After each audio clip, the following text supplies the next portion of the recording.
Hi everyone, this is Robert and welcome to In Deep Geek. Today we are looking at House Clegane, which is the start of a new sort of series of live streams. We've gone through the main houses, most interesting houses in the north, in the Riverlands, in the Vale, and now we've come to the Westerlands. So obviously the main house in the Westerlands is House Lannister, but there are quite a few medium-sized interesting houses as well over there. So we'll start off with House Clegane. Now, House Clegane, it has to be said, we it's a fairly recent house, as we'll see in just one moment, but we only know the names of two members of House Clegane, who are these two fine gentlemen behind me here. So I suspect a reasonable amount of this will be looking at those two characters, but there is a bit of interesting history in the lead up to this that we'll definitely cover. As always, I will try and give a little bit of background first, then I'm going to try and pick up as many questions as I can from both the chat and from my patrons. But let's just get straight into this. So, House Clegane, as I said, it's a relatively recent house, and this was in the time of Titus Lannister. So this is Tywin Lannister's dad, and the Clegane there at the time. We don't know his name, but he was the kennel master for Titus Lannister. Now, Titus Lannister seems like a nice guy. He was called the Laughing Lion. Uh, when we read Tywin's story, he comes across as very weak, and he definitely was a weak leader. But he seems to have been quite indulgent, quite free with giving out gifts. And one day he was out and about in his lands, and a lioness attacked him. Now, he probably would have been mauled to death, but for the intervention of his kennel master, who had three dogs with him, and the dogs attacked the lioness and saved the Lord's life.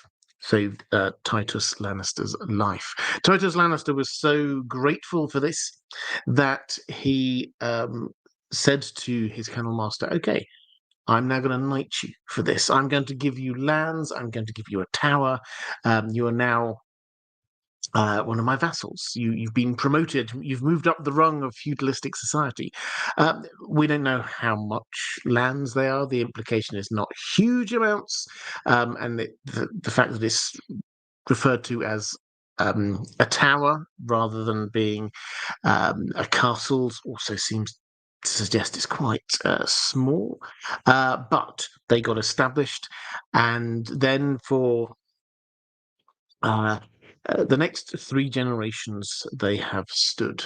He had, as he died at some point, we don't know exactly when or how he died, his son took over, and his son married and had three children that we're aware of. First of all, we have Gregor, then Sandor, then we also have a daughter who we don't know the name of. Now, as they were growing up, Gregor grew hugely. He became known as the Mountain because he was so tall, somewhere between 7 and even 8 feet tall, which is, I don't know, I think it's something like 240 centimeters for those who work in centimeters. This is freakishly tall, not just like normal within the bounds of like what is quite tall. And even within this fantasy world, when you get Sir Duncan the Tall was 7 feet tall, this is a good percentage higher than that as well. And he's described as inhuman, basically. He does not come across, he's so big, he does not feel human. His brother Sandor is also large, not quite to the same scale, but is also significantly large. He is taller than someone like Robert Baratheon. He is taller than Brienne, for example. So he's somewhere approaching 7 feet himself, another huge person, and it's all muscle as well. The daughter, we don't know huge amounts about. There is an incident as they are growing up that we will definitely cover because it's quite an important one, particularly for Sandor, where Sandor gets his face held into a brazier, held into fire by his elder brother, um, which leads to that scarring all the way down half of his face. And we have to remember In the book, the scarring is even more significant than on the show. On the show, yes, you could see he was scarred on one side of his face. In the book, it's a lot more graphic. It was you can see bone and things like that still. Half of his face is almost not there. And the hair, he combs his hair all the way over, so it kind of falls over that side with all the burns. He's hideous to look at. That clearly for Sandor created not just a fear of fire, which is hugely important in his life, but also a fear and hatred of his older brother. Now, at some point, their father, uh, Lord Clegane, effectively, he died in a hunting accident, which is often in these kind of worlds. This kind of like code for was it really a hunting accident? There's a hint of suspicion to it. The daughter, their sister, also died. We're not told why. Again, there's a kind of a hint of possible suspicion to it. But Gregor um, inherited. Gregor took over as in charge of as head of House Clegane. The moment that he did, the very day he did, Sandor left uh, the Clegane Hall and he rode straight for Castle Rock and signed up to basically work for the Lannisters direct. He did not wish to be in Clegane Hall when his brother was in charge, so he created that distance. So they grew up together, but then the moment that Gregor became Lord, Sandor distanced himself completely.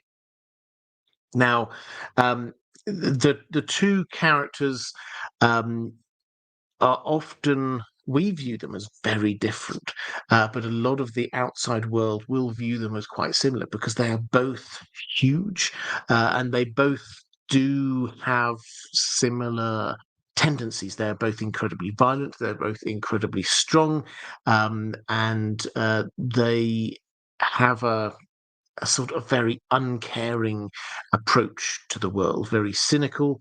The difference is that the hounds seems to be this is just his coping mechanism for how he gets through life, whereas the mounted he is described. George R. Martin basically describes him as being a sadist. He actively enjoys inflicting pain, hurting, destroying.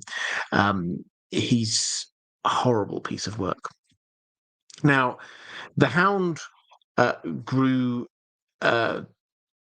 close within the Lannister circle to the point where he became the personal guard of Joffrey, and Joffrey came to really rely on him. And so when we get to the story of the Song of Ice and Fire, he is there. He is the person who is with Joffrey all the way up to Winterfell and all the way back down. We see several times the two of them that when Joffrey's there, the Hound is by his side, and Joffrey is instructing him, telling him to do things. Most notably, when we have the incident around the inn at the crossroads, when we have Arya and Nymeria and Micah, the butcher's boy, the Hound, Joffrey sends the Hound to kill Micah, partly in revenge, partly to cover up any possible alternative stories coming out. But the Hound just does it because he's been told to do it. Moving forward a touch in the story to the point where the Ned Stark has been imprisoned, he's been killed. We're reaching the end of Game of Thrones Book 1. The Hound gets promoted to the Kingsguard. They have decided, they being Cersei predominantly, although as you may have seen in a recent video of mine, there's more than a hint that perhaps Varys was behind this as well for his own reasons. We have um, the Hound getting promoted to be a member of the Kingsguard, at which point it becomes very clear to everybody he actually is not a knight. He refused to become a knight because Gregor, his brother, had become a knight. He saw that the role of knight as being tainted. That if Gregor can be a knight, then he doesn't want to be one. Knights are supposed to be good. They're supposed to be true. They're supposed to hold some high moral standard. The Mountain is the opposite of that, and yet he is a knight. So Sandor just refused. He did not wish to be a knight. But they appointed him nonetheless. Now, this is used by George R. R. Martin to show a number of things. Firstly, how Cersei is just not really caring about tradition. Secondly, it's to show that Cersei is very much misguided in her understanding of the world and how it works, and Tywin sees immediately getting rid of Sir Barristan is a huge issue, and putting the Hound in there is the kind of thing that will just make people dislike the Lannister reign and rule, and also open up the possibility that if Sir Barristan joins somebody else, he will give them some kind of degree of honor simply by his presence, which the Hound would not. But during this time, we start to see another side of the Hound. We start to see another side of Sandor Clegane. He being attached to Joffrey, being close to Joffrey all the time, is there and sees what Joffrey does and how Joffrey treats Sansa. So Sandor never, during this period, actively rebels against what Joffrey says, but repeatedly he seems to get this an attachment to her and a degree of care for her. When there's the riots in King's Landing and she is lost out there, then he is the one who goes in and saves her from who knows what would have happened. I think we all know what probably would have happened to a highborn noble lady in that situation, but Sandor goes and rescues her. When she's there contemplating possibly pushing Joffrey and trying to kill Joffrey, he's the one who stops her and basically says, don't just play along. Just do what he says. That's the easiest thing for you. He is very firm with her, but he's never overly rough. He's not deliberately hurting her in any way. So he develops this kind of kinship and caring relationship, very low key, not anything that anyone particularly sees, but when you read the text, you can kind of understand it. And he when we get to the Battle of the Blackwater and the fire happens, and we know that he's traumatized by fire already, where does he go? Where's the safe place? Where is this place of almost purity? You can do a lot of unpacking of the sort of psychology going on with Sandor there. He's escaping all of the terrors of the past, the things that are overwhelming him. And where does he go? He goes to Sansa. So he goes to Sansa's room, and you can see he's got conflicting emotions. He doesn't really know what to do once he's there. He's drunk, very drunk. He demands a song from her. He holds a knife to her throat, but then he starts crying. And after she's sung, he takes off his cloak and his white cloak, symbol of him being a member of the Kingsguard, and that is what prompts him to leave and head off. So that connection with Sansa is incredibly strong. There's also, we have a question on this later, do not worry, we will come back to it, the unkiss, which, if you've never come across this, is fascinating. What happened is what I just described to you. However, the way Sansa remembers it is that they kissed. what's going on there. We will cover that a little bit later. He heads off. He gets caught up first with the Brotherhood Without Banners. Hang on, I think Dan is trying to get into the room. Bear with me one moment.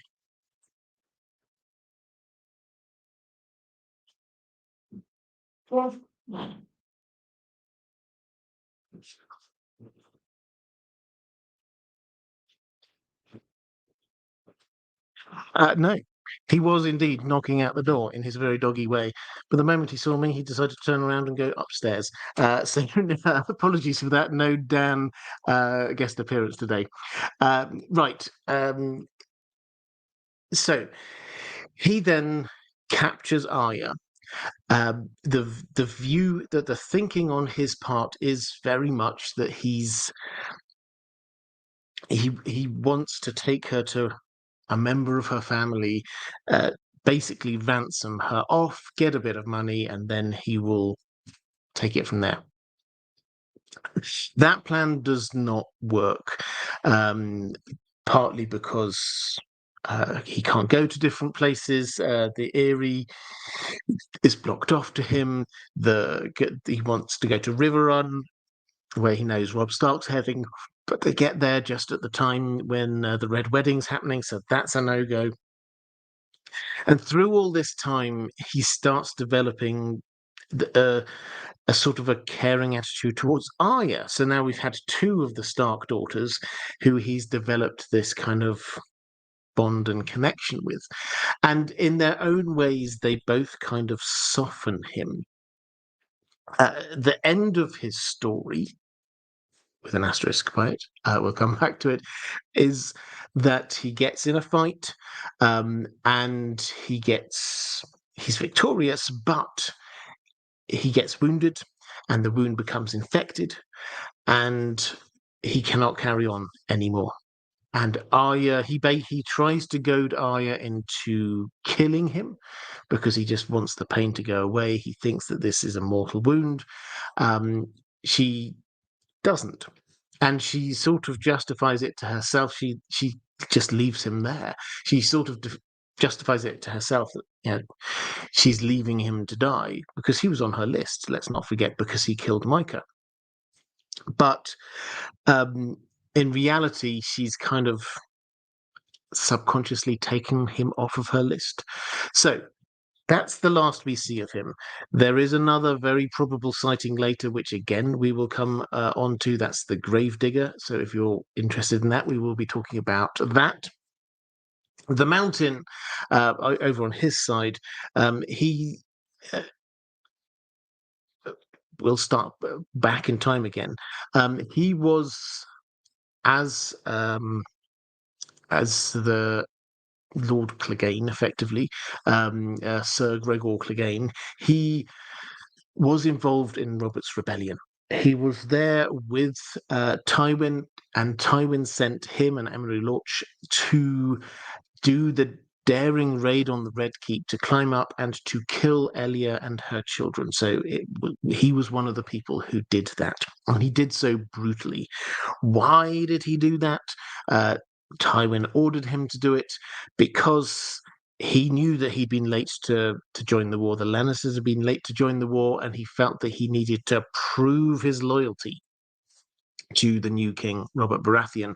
And the way he decided to do that, this insight into the mind for one moment, is you just go, okay, this is where your mind goes. This is how you prove your loyalty, is by killing Elia Martell, Rhaegar's wife, and her two small children. It works. Tywin is right. That does seem to work. That does seem to get Robert Baratheon on side. And but the Martells, no, it's officially denied. Nobody officially knows who did it, but the Lannisters know who did it. The Martells know who did it. So the Martells want their revenge, but they basically stay quiet. For while Robert Baratheon is there as king, they basically stay quiet. Dora Martell calms Oberyn Martell and says, okay, we've got a long-term plan. We will get our revenge. The next we really hear from the Mountain is when Tywin Lannister, when we're into the main story of A Song of Ice and Fire, Tywin Lannister, following Tyrion's capture by Cat, decides that he needs to starts, stirring up trouble is probably the wrong way of saying it, but showing that the Lannisters should not be trifled with. He sends Gregor out into the Riverlands to just go and start destroying a few villages, which he does. This is where Beric comes in, Beric Dondarrion. He gets sent out by Ned to go and try and track him down and stop him. He does track him down, but the Mountain kills him. That death doesn't last very long, as we know. But the Mountain continues to be pillaging his way across the Riverlands. For a while, he holds Harrenhal, and this is while Arya is there. He doesn't realise that Arya is there at the time, but he holds Harrenhal.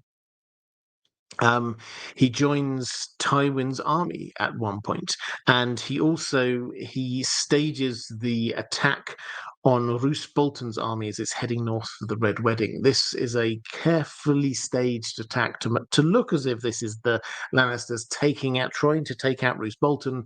In reality, they're just taking out the last bit of Roose Bolton's army just as they're crossing the river, which was the Stark loyalists. Roose and his loyalists had already got over the river. He then gets recalled back to King's Landing because we have the trial of Tyrion, which goes to trial by combat.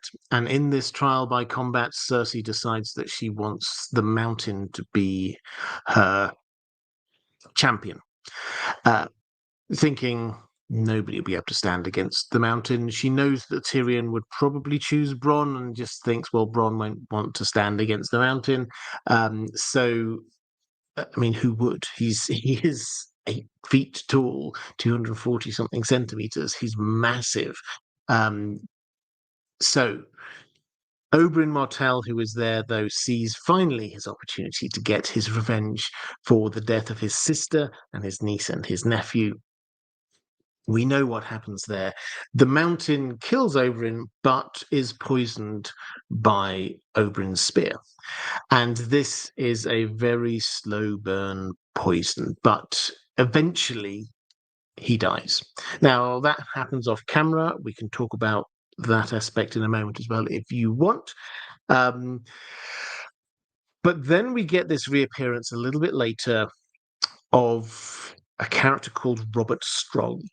Robert Strong is a new member of the Kingsguard, created or introduced by Qyburn. Qyburn, who had been tending the Mountain as he was dying. His head, incidentally, gets sent to the Martells, we're told. But we get this massive new soldier in the Kingsguard who never takes off his helmet, is 8 foot high or so. You can't see, if you look through the visor of the helmet, you can't see any eyes or anything on the other side there. Everybody thinks this is the Mountain come back. So that's where we leave it. Actually, the two brothers at this point have sort of an echoey feel to them where they are. The Hound, presumed dead, but we think he's probably alive. The Mountain, presumed dead, but we think he's probably been reanimated or brought back to life or something along those lines. So that's House Clegane. I've got a whole load of questions from my patrons that I'm very happy to do. Let's have a quick look in the chat first.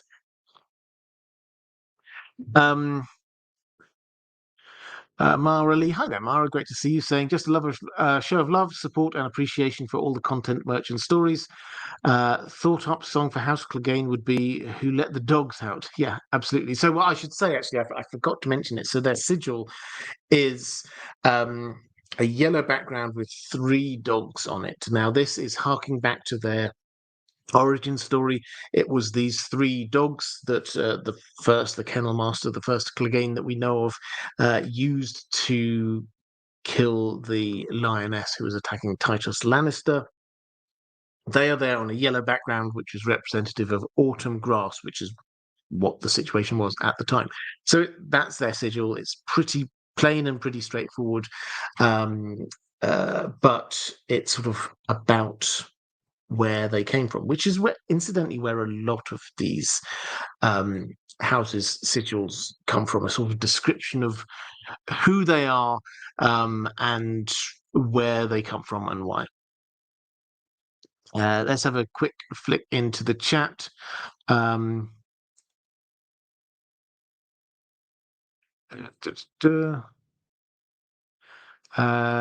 Tommy saying, I wonder if Qyburn came up with the name Robert Strong. I have got a question on that. I will come to that in a little bit. And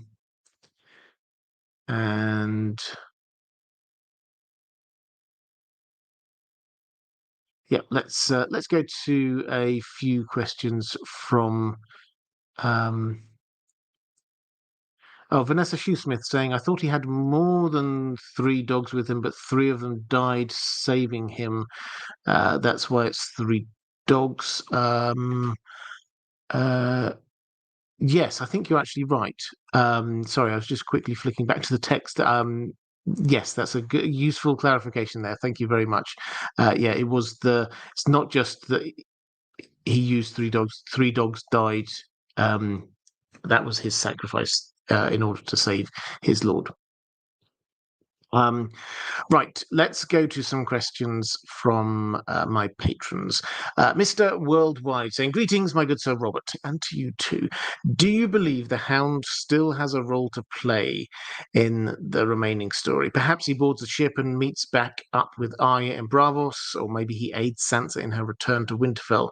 I love the Hound's character. I think there's a lot of potential with his arc, assuming he's secretly still alive, of course. Well, what I'll do is I will start by talking about the Gravedigger, because I think this is something, if you're a show only person or if you only sort of skimmed through the books, then you may well have missed this.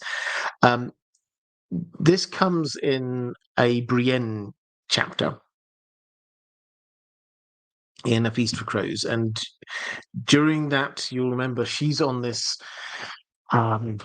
depends on whether you enjoy the chapters, this epic quest to be searching for Sansa in particular, but also Arya, or a sort of an incredibly long sort of road trip that doesn't really end up getting her anywhere, if you're less of a fan of those chapters.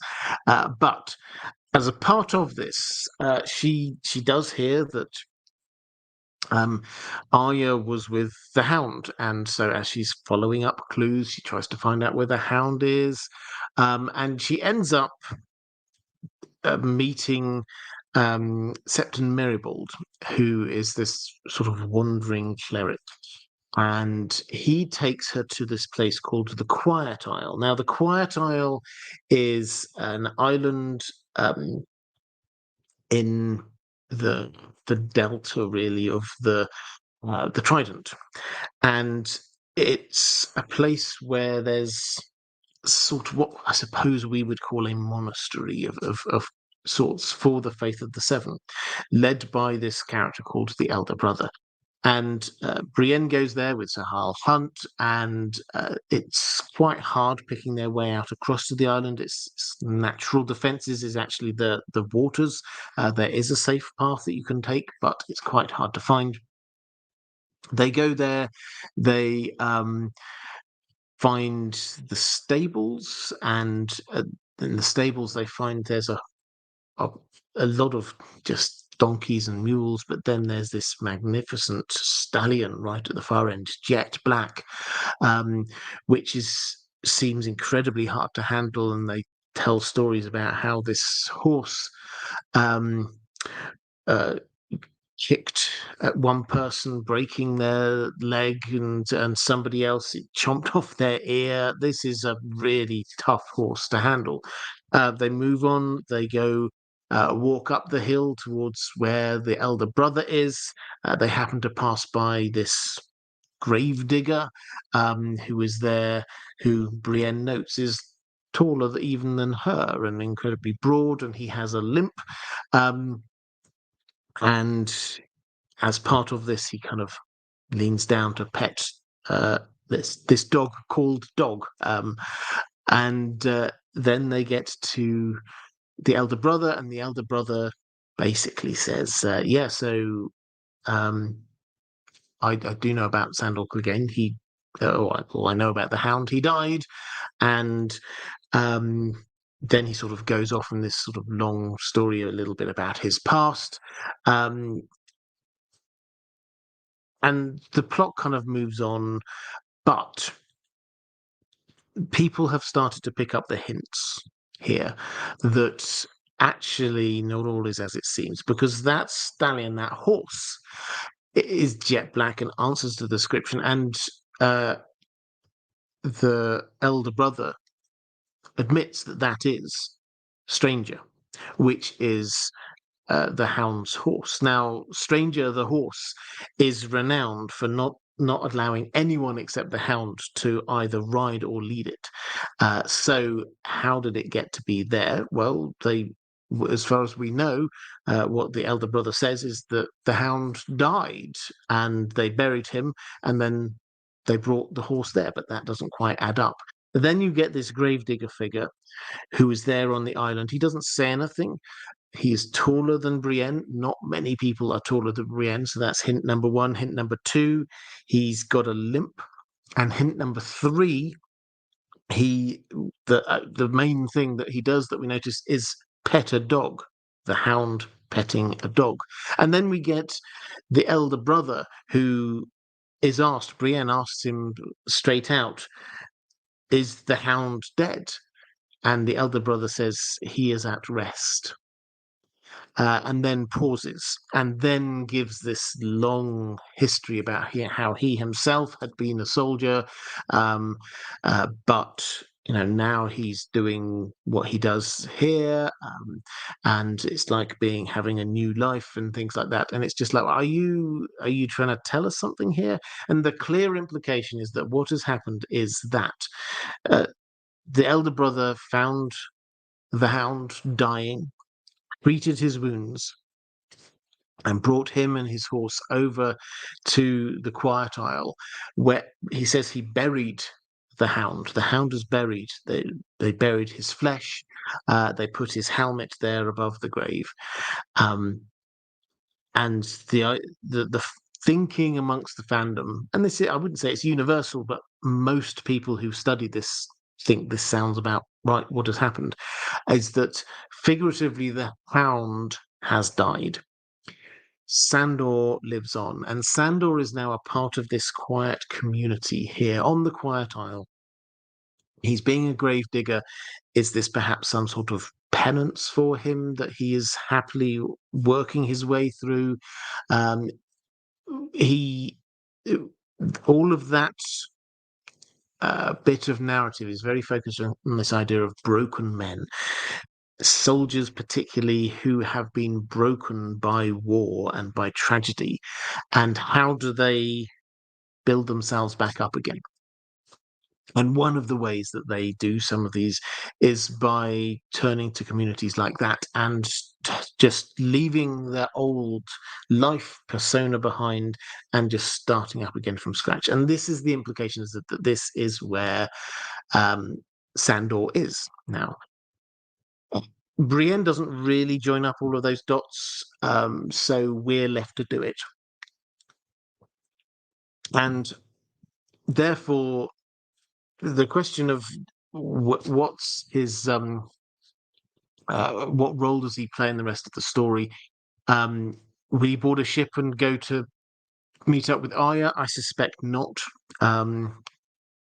My feeling is, and also you asked about whether he might help Sansa return to Winterfell. Again, I suspect not. That's not to say he won't meet either of those characters again later. I suspect he probably will. But in the short term, at least, we'll come on to his longer character arcs in a little bit. But in the short term, I think he is just there rebuilding himself, rebuilding Sandor Clegane, not just this persona of the Hound that he was. He is now going to be his own person. It's worth, and it often is worth, just pausing and thinking what the TV show did. Not saying that that's what's going to happen here, but just to get a feel for what they did, which is obviously based on a conversation that they had with George R. R. Martin. And what they did there, if you remember, was that Sandor very similarly joined a community, a quiet, peace-loving community, and he probably would have stayed there, but for the fact that they got attacked by the Brotherhood without banners, or bad version of it anyway. And that then just sort of freed him up to go back to being a bit like he was before, and to join the fight, the good fight. Eventually, he joined up with the Brotherhood, with Beric and co, and then joined the fight against the others. Now, I don't think that's how it's going to go in the books, but I do think that there is a very strong possibility that the Quiet Isle may get raided at some point.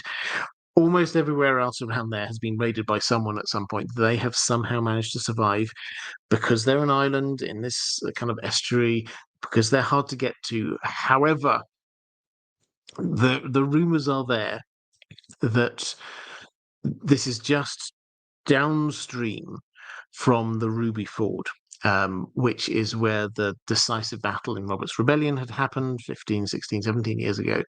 And there, Robert Baratheon had smashed Rhaegar full in the breastplate, sending rubies from his breastplate, which made up a dragon. That was expensive armor. They went flying everywhere into the river, which is how it became known as the Ruby Ford, because there were rubies everywhere and people went to go and look for the rubies. However, some of them got washed downstream, and 6 of them had reached the Quiet Isle, and they'd sort of washed up on the Quiet Isle. This is where they got a lot of things just kind of washed up, driftwood in particular, which is what they renamed the Stranger. They renamed the Stranger Driftwood. Or I suspect it's very likely that at some point the Quiet Isle will get attacked. Now, this may well be off camera. This may well be that we don't have any of our POV characters there at the time. What will the Hound do? I mean, probably fight back and then re-enter the action, but we don't know. We will have to see where he gets to in his rebuilding of himself. Phelan Nival Walker saying, "You inspired me to start reading A Song of Ice and Fire." Oh, fantastic. I've also watched nearly all of your videos, as well as some Cthulhu Mythos over on the Well Told Tale. Just wanted to say thank you. Well, thank you very much. That's very kind. I love it when if I've inspired people to read the books, then that's amazing. They are really, really good. If you've never read them, please, please, please do. And the Well Told Tale, yes, for those who don't know, I've got another channel, which is me reading what I consider to be the finest science fiction fantasy stories ever. So basically, it's a audio narration audiobook channel. What are we currently doing? We're working our way through 1984, obviously an absolute classic. Before that, we did Dracula, we've done the Cthulhu stuff, we've done War of the Worlds, we've done Conan. What I would say is the absolute classics of the genre. So if you've got some of those books you've never read, I do some short stories as well, and want to, then yeah, do go check that out.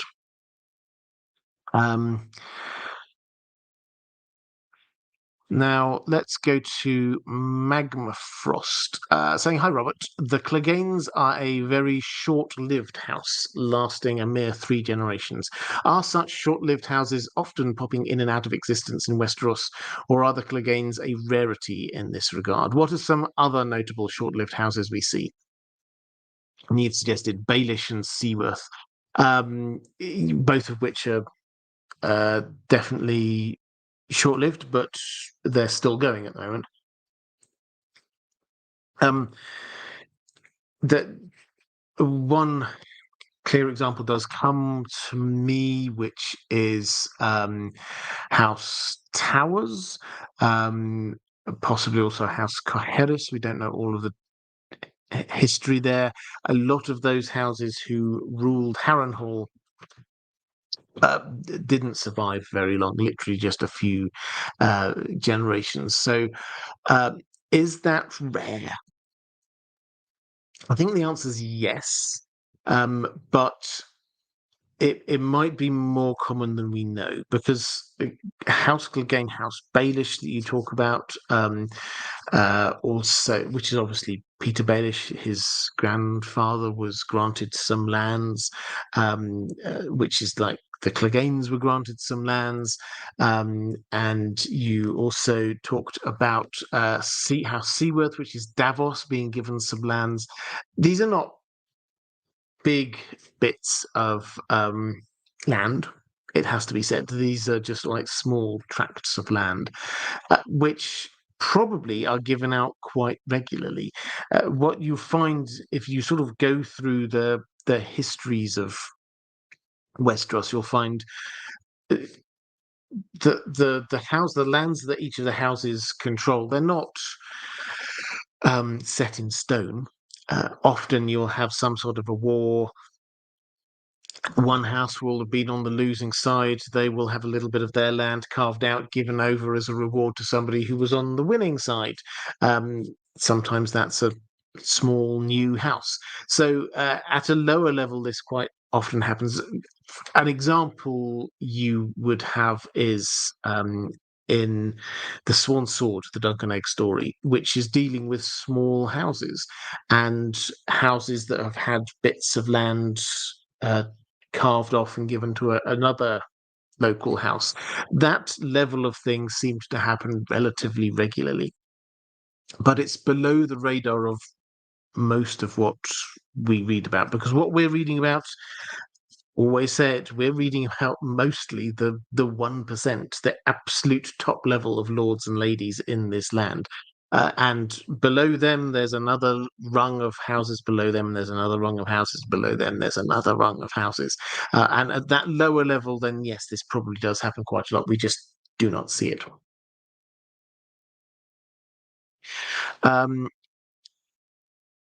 Diego Godoy. Hola, Robert. Hola. If the zombie mountain is Robert Strong, does this new name have any connection with the extinct house? Pardon me, with the extinct House Strong? Thanks. Okay, this is an interesting question. I think a lot of people ask this. Why, when we get this character who is Robert Strong, the clear implication is that this is Zombie Mountain, as we often call him, a science white. Qyburn asked for and was allowed to use the mountain for his scientific research into life after death, and he died. The mountain, not Qyburn, pardon me. But then we get back this character who seems to be the mountain with the name of Robert Strong. The implication here is that Qyburn must have come up with the name, because Robert Strong never speaks. So Qyburn must have come up with the name Robert Strong. What, where, and why does he use that? Well, I think nowadays, particularly with House of the Dragon back on the horizon, we immediately think of House Strong. Very central, very important. We understand a lot about the history of that house. But at the time, they were just an extinct house. Strong appears not to be just a surname which only they had, or perhaps they had some distant relatives, because we do get at least one other person with the surname Strong who appears in A Song of Ice and Fire. One of the members of Sellsword Company is someone Strong. I've forgotten their first name. So it's quite common for there to be different branches of the same initial family with the same name. So you get the Lannisters of Lannisport are not the same as the Lannisters of Casterly Rock.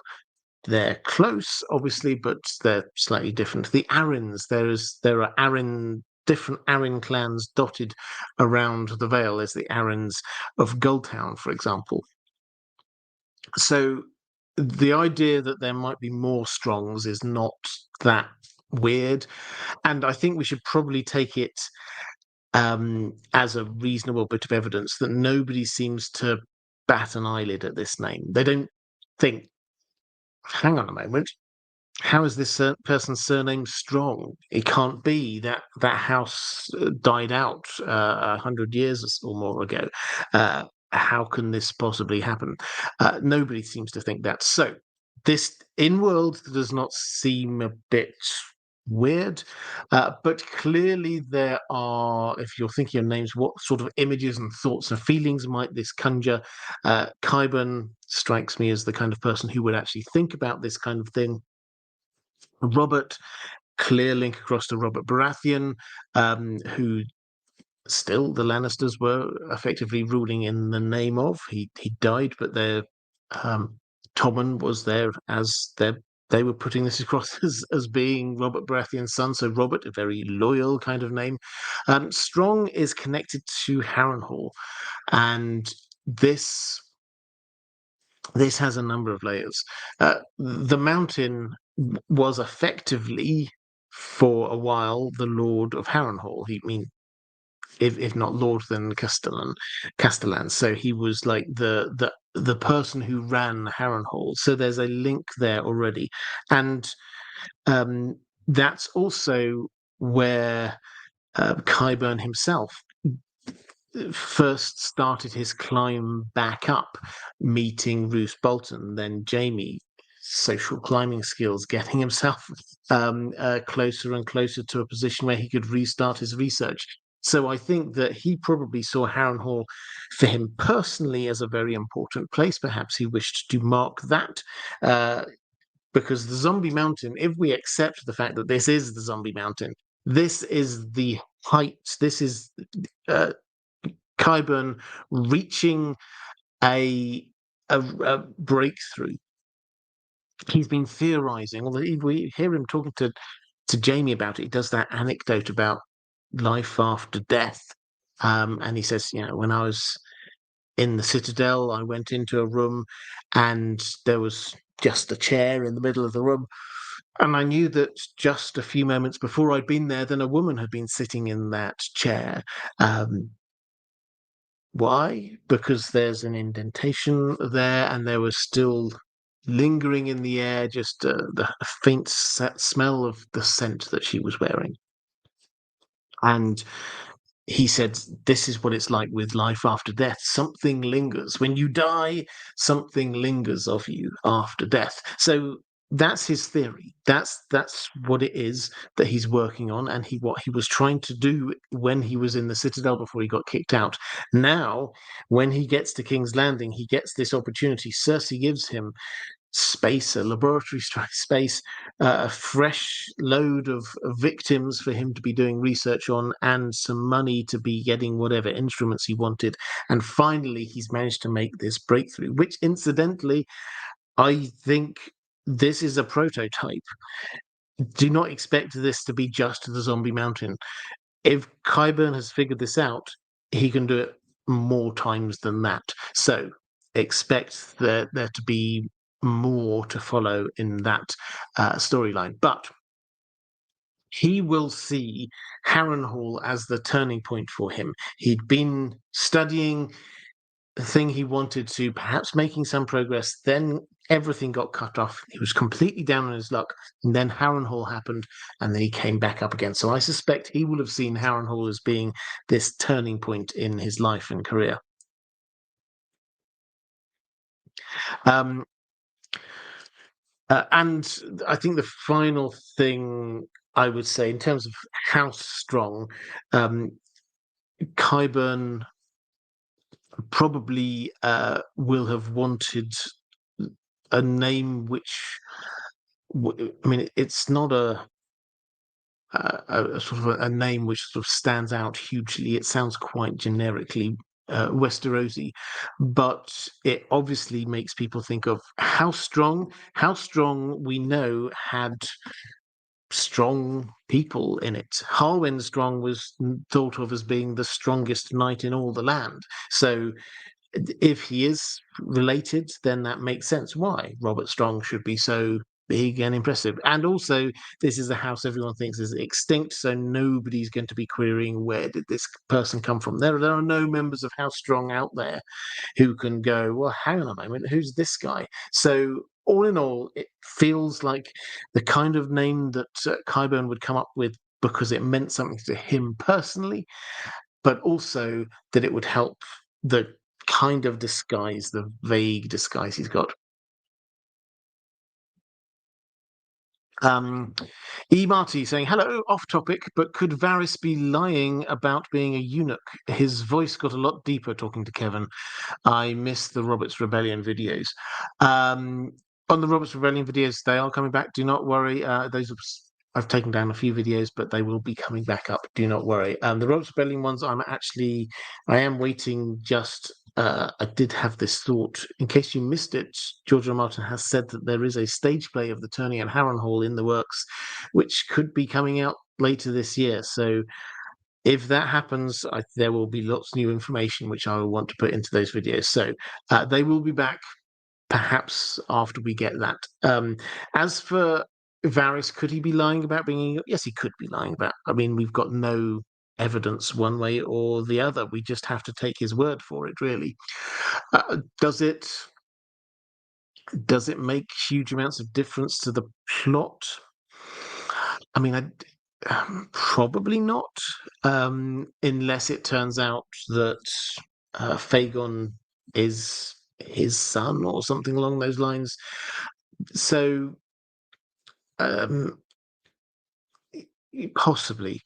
His voice changing does not necessarily mean that he's not a eunuch, though. That might just be his natural voice.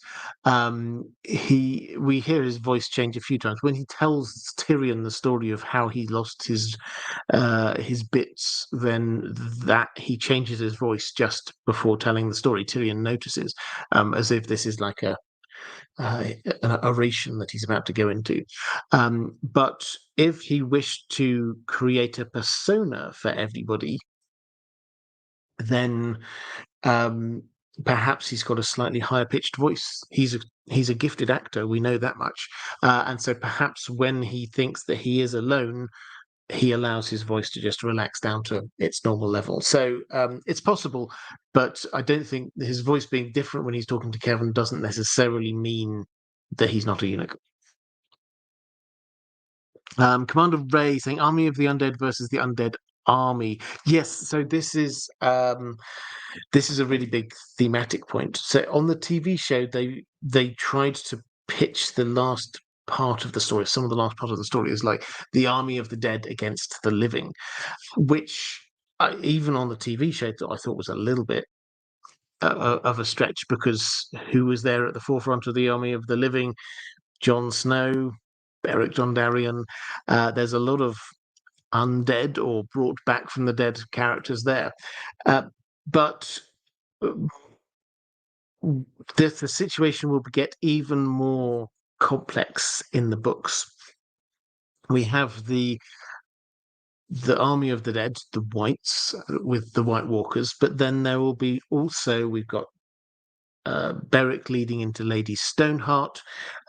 We've got Jon here. We've got the Zombie Mountain. We could have a huge amount more of these Science Whites appearing down in King's Landing or wherever Qyburn ends up going.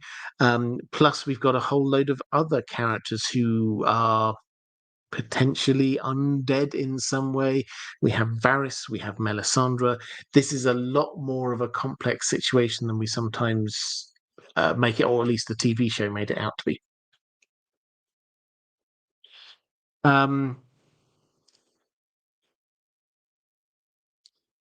Andrew K saying, meant to say earlier, Sandor has some great lines about knights and knighthood and blunt, honest truths about the state of things. Yes, he absolutely does. Commander Ray, how often did the mountain get used by Tywin to do things such as the murder of Elia and her two children, and the raid on the Riverlands? Well, we don't know is the short answer. He was 17, just by way of context, he was 17 during Robert's Rebellion when he did that attack on Elia and her children. Then, from then through to his appearance in A Song of Ice and Fire, we don't really hear much of him. I think the implication is that he stayed away from court and he stayed with Tywin over in the Westerlands, where Tywin, I'm sure he made sure that there were no rebellious lords or anything in his area. But the mountain reported to Tywin. So Tywin at the time was not Hand of the King. He was the Lord in Casterly Rock. So whatever use he made of the mountain, it was over in the Westerlands. So local issue, so to speak.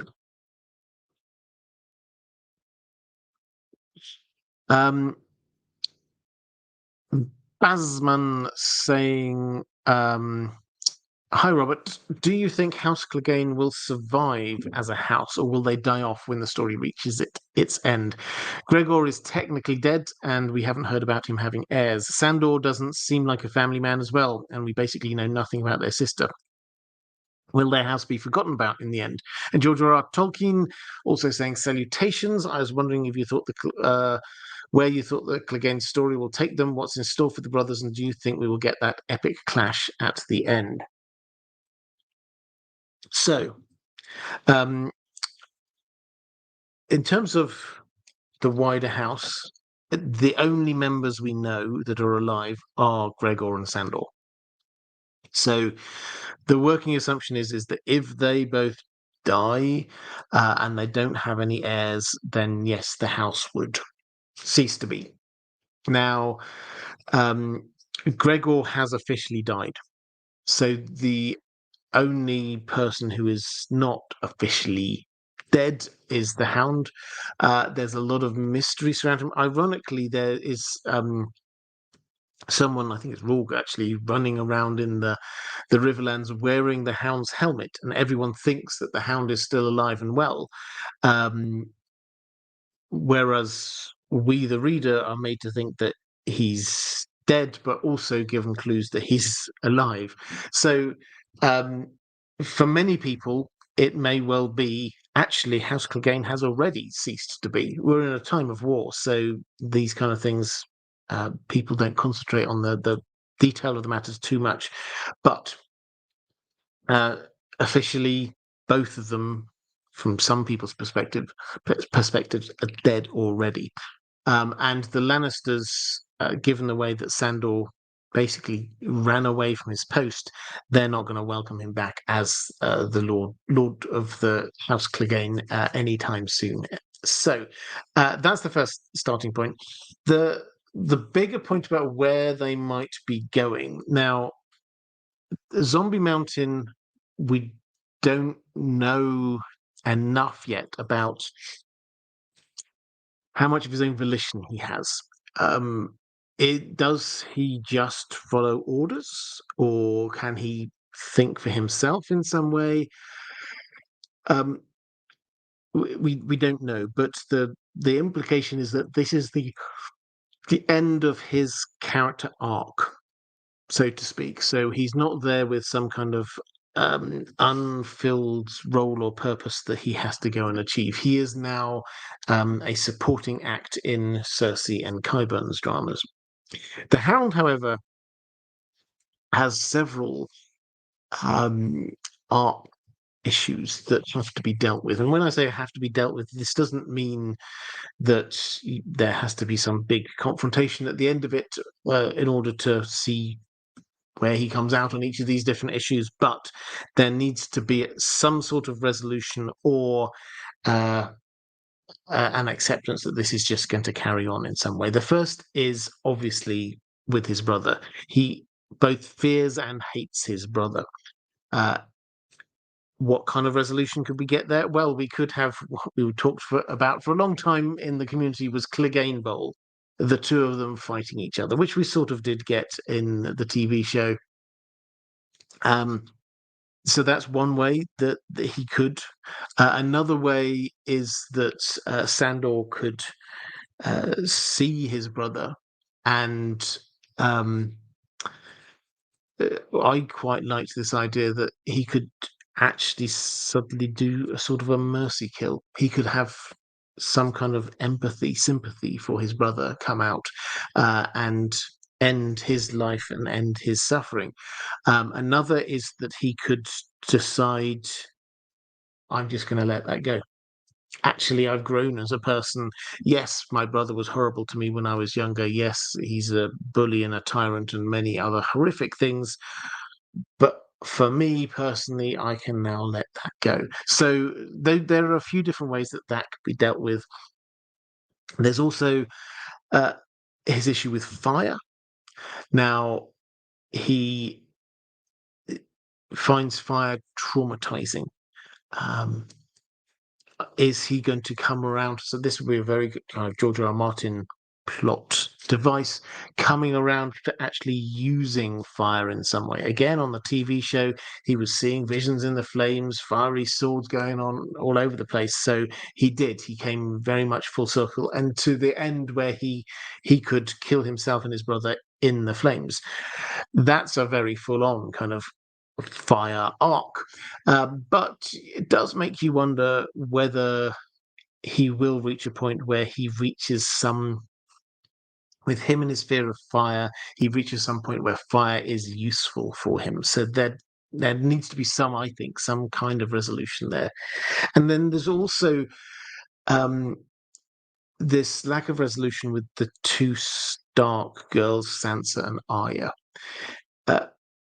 We could, I mean, you could just say, well, that's it. His role was to be protecting the two of them, and now his role is complete. You could say that, but then you could also say there's something else going on here. Can he be protecting them in the future? Could that keep going in some way? And then finally, there's this art about character development to do with knightly virtues. Now, he was a long way from being perfect. We will sort of unpack his character a bit more in a moment, but he had a high regard for knighthood. And so he did not wish to be a knight because he had such a high regard for what knighthood should be. Where does this end up? We have, to take another example, we have Brienne, who is this perfect example of what a knight should be, but cannot be knighted. And I think the fandom is united behind the fact that if she could actually be knighted, that would be a wonderful resolution of that part of the story arc. It does the same apply for the Hound? Him being knighted? I'm not 100% sure, but he did show some traits of knighthood. He protected the innocent, particularly women and girls in Sansa Arya. He has sort of stood up for right in a way. He has abandoned Joffrey because he knew partly because he knew there was a lot more to it, obviously, but partly because he knew that wasn't good. He wanted to just be true to himself. So there's a knighthood resolution that we need to reach as well. Raven's Oath saying, I cannot see Sandor not intending on Sansa after the Blackwater with how it's written. I know intending on essay Sansa after Blackwater with how it's written. I know he states it to Arya to goad her. I think he was confessing. Okay, so this is about intentions of why he went to Sansa. During the Blackwater, he gets very drunk. he um, he goes to her chambers. He waits for her there. She arrives. He pushes her down on the bed. He pulls out a knife. He demands she sing the song that she was going to sing to him before. And then later, when he's goading Arya, he's basically sort of like saying what he wanted to do to Sansa, and it's not nice. Let's leave it at that for the family audience. Now, um, is that what he was there for? I think to say it was just one thing is slightly missing what George R. R. Martin is doing here. I think you may well be right. That will probably be definitely one of his core drivers there. However, um, the fact that he breaks down so quickly and has this change of heart so quickly, I think shows that whatever resolution he had going there was not a deep resolution. This was not what he was intending. Um, and nothing would get in his way. Sandor, if Sandor wants to do something violent, then nothing would stop him from it. He didn't. And given the fact that we don't have his POV, we can't see inside his head, I don't think we can know for sure one way or other. So I think George R. R. Martin has left it deliberately murky, is my answer there.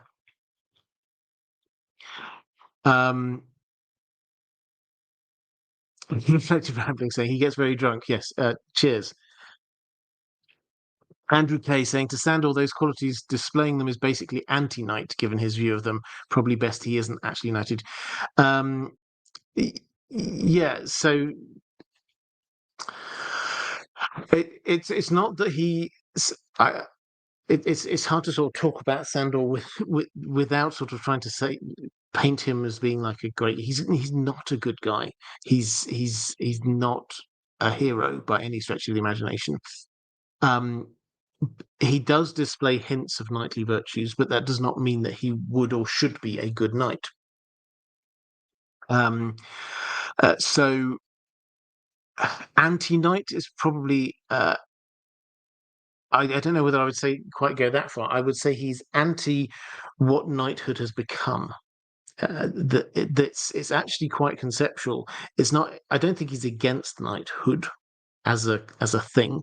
He's against the fact that knighthood is supposed to be about certain things, and it's not. Therefore, he doesn't want to be a part of that. It actually says a lot about him, I think, as a person, that he doesn't wish to compromise who he is by pretending to be something that he's not.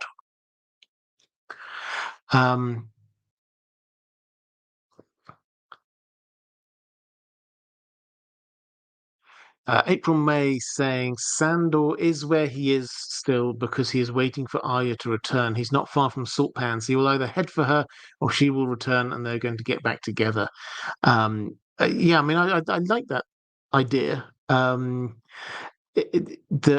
he's waiting for her, thinking that near where they last were, and I think that they probably will meet up again. I don't think he really is going to go hunting for her, but I think that maybe if he's pushed back out into the world, then yeah, he will gravitate towards her. In a way that he kind of gravitated towards Sansa, I think he would gravitate towards Arya as well.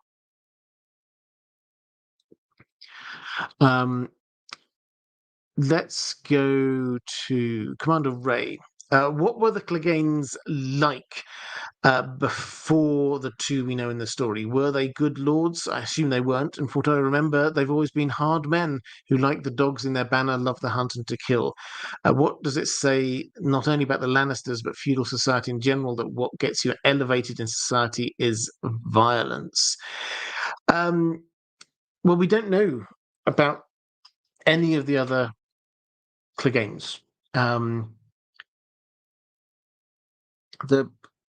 The fact that the first Clegane we hear about, the Kennel Master, does save his lord's life, probably shows that he was loyal. I mean, there's a hint there that he didn't do it knowing that he was going to be knighted afterwards. So he was at the very least doing what he ought to, doing his job. So loyal, competent, perhaps. It's not clear. But the fact that they had the dogs on there, is this showing their character, or is it and what my personal preference in terms of interpretation is it's like Davos. Davos takes as his sigil an onion. Because he knows everyone calls him the Onion Knight. He's called the Onion Knight because how he got knighted was by bringing a boatload of onions in to Storm's End to save Stannis' life during Robert's Rebellion, during the siege of Storm's End. And that's what got him knighted. And everybody called him the Onion Knight, and so he decided, well, I will embrace this. This is who I am. This is where I came from, and that is what, therefore, I will show to the world. My instinct is that that's the same with the Cleganes, is that they will have been raised there to knighthood and landed gentry, and I suspect people would have the other lords would have looked down on them. This is the kennel master. This is the guy who looks after the dogs. Why is this guy here sitting at the top table? And the response is to embrace it, to say, yeah, that's who we are. That's our history. We're the guys who looked after the dogs, and here's our sigil to show that we embrace it, we understand that, and we embrace it. So that, I think, is the feel that we've got going on there. But in terms of what they were like, I'd be lying if I were to say anything. We can guess, but we do not know. Martin S. Hi there. Good evening, Robert. I met Rory McCann, Sandor's actor, in reality back in 2018. Oh, fantastic. Well, I hear he's a really nice guy. I've never met him myself, but I hear he's one of the good people.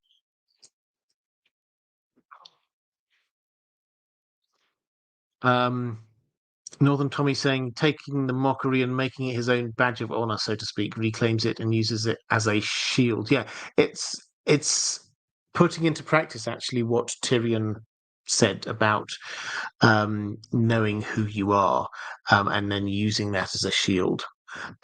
So you can never get hurt by it. That's the kind of feel. And he was saying that to Jon when he was sort of saying, always remember you're a bastard.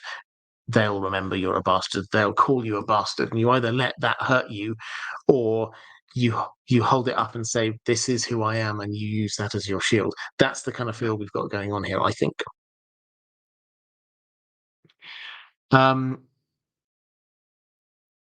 Let's go to a question from Michelle Raimo saying, "Hi Robert, hope all is well with you and Dan the dog, and your move went well." It did, actually. Thank you very much. Still surrounded by quite a lot of boxes, but I'm getting there.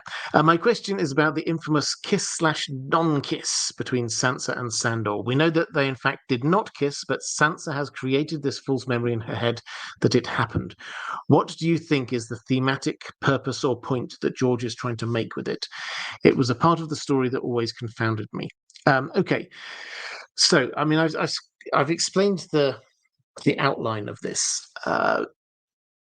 I would love the thoughts of people in the chat, because I wouldn't say this confounds me, but there are a lot of different things that George R. R. Martin could be trying to do with it. Some we can be pretty sure. He sort of said this, but the deeper level is something that I think we need to get a bit more information on. So this is what George R. R. Martin himself says. This is an inconsistency when he's talking about the kiss or lack of kiss. This is an inconsistency with the Storm of Swords more than an outright error. In A Storm of Swords, Sansa thinks that the Hound kissed her before leaving her room and King's Landing. In A Clash of Kings, no mention is made in the scene, though Sansa did think that he was about to do so. Well, not every inconsistency is a mistake, actually. Some are quite intentional. File this one under unreliable narrator and feel free to ponder its meaning. Okay, so he actually wants us to try and work out what is going on with this. And he points out that Sansa was expecting a kiss. She did think that he might be about to kiss her. He didn't. Later, she remembers the kiss, and kind of compares it, and she's actually convinced herself. I mean, I think this is the thing to probably point out, is it's not just that she thinks back and goes, oh yeah, I think, did he kiss me? I think he did. She actually in herself believes that it happened. She thinks about telling someone about, oh, what if I told her what it was like being kissed by Sandor, kind of thing. It's like she actually thinks that this happened.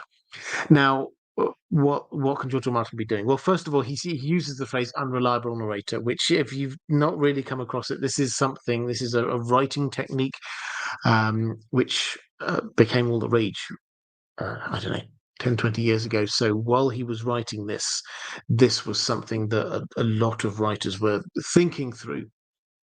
And there are some quite popular, more modern novels that use this quite effectively. They've been turned into films. I won't say exactly which films they are, in case you haven't seen them, you don't want them being spoiled. But there are some sort of modern-ish thriller-type books that make very strong use of the unreliable narrator. And the idea here is that you get the person who is telling you the story you can't believe. Through most of history, the history of storytelling within Western storytelling, we're supposed to believe what is being put in front of us. We're being told the story, and yes, we might think that the storyteller might be embellishing things, something along those lines. We don't think that they're actually trying to trick us, or they're actually deliberately in any way not telling us what happened. We believe that we can trust what we're being told about what happened. The unreliable narrator is the narrator who is unreliable. We can't be sure that what they say to us, what we read, is right. It might be that there's something else going on here. So this is George R. Martin clearly playing with this unreliable narrator idea, which is a sort of a notch up from what he does with, say, Ned, where we know we're inside Ned's mind a lot when he's thinking about things like the Tower of Joy, but he's not telling us the things that we desperately want to know. There is clearly another level to what happened than what he's thinking about. That's part of this. But what we've got going on here is saying we can't believe everything that Sansa says and thinks. We're supposed to be, so this is level one to what this is. We're supposed to be thinking, is there anything else here that she's not being reliable about, that we should be questioning? Are there other characters who perhaps we shouldn't be believing what they're thinking and saying? Someone like Cersei, for example, a lot of what she thinks to be the case is not necessarily the case. But the next level in, we have to try and ponder, and I think he's wanting us to start to ponder what psychologically is going on here, or perhaps even what magically is going on here. Now, psychologically, there are lots of theories. The fandom hasn't coalesced around a single theory here, it has to be said. So I'll present a few of them. Some are saying that this is a memory that she has created in order to cover up some deeper trauma, which is kind of referencing back to what somebody was asking about a little bit earlier. Some say this is connected in with, say, Littlefinger, where there's a kiss with Littlefinger, and it's like, should we believe that as well? But the magical element, and I find, I don't know whether I find this the most appealing, but I certainly find it the most fascinating idea, is that we know that Sansa is a skin changer. George R. R. Martin has told us, but she never managed to sort of bond properly with her direwolf lady in the way that the other Stark children did. All of the Stark children are skin changers, they're wargs. Sansa, we never really got to see it because her direwolf was killed very early on. And you get a few throwaway lines, like from Cersei, for example, saying that King's Landing's no place for a wolf, just get her a pet dog. Leading people to think, well, thematically, is the hound now the pet dog? And does the hound therefore take the place, sort of symbolically, of her direwolf? Is he now is she now establishing some kind of bond, magical bond, stopping short a little bit of skin changing with him?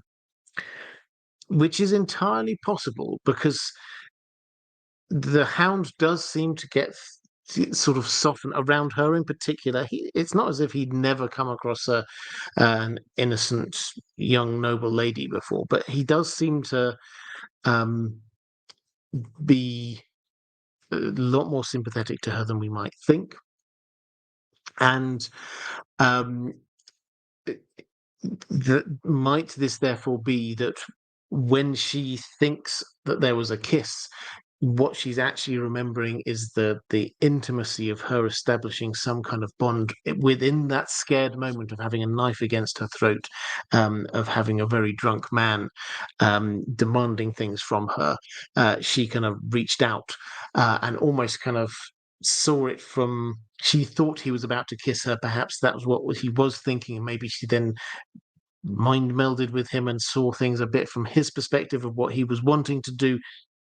That is operating at a slightly deeper level as well, that kind of echoes a little bit about the Bran Hodor thing too.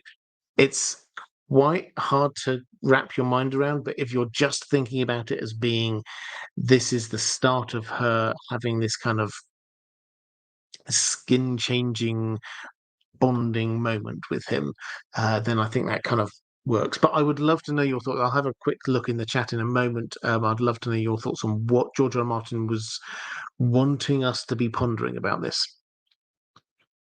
Haley Harstad.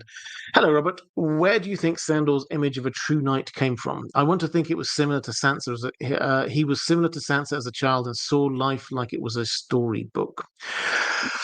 Well, there is one hint of that, which is that the bit of backstory to Gregor pushing Sandor's face down into that brazier and burning him was that they were both children at the time, and setting up store near their Clegane tower was a toy maker, effectively a woodworker. And in order to try and curry favor with the local lord, he gave both of the Clegane boys a wooden toy. And we don't know what Sandor had, but Gregor got given a knight. And we're told that Sandor really wanted it. And so he took it and started playing with it. And this was Gregor's reaction to seeing that, having somebody take that from him. That's what led him to be pushing Sandor's face into the brazier. So that is perhaps just a hint that Sandor wants to be a knight. But symbolically, Gregor took that from him. It wasn't his to start with, but Gregor took it from him and showed him the dark side of this. So that's the hint that we may have. The plain text answer is that he didn't. We don't know. We don't hear him talking about this idea of a true knight.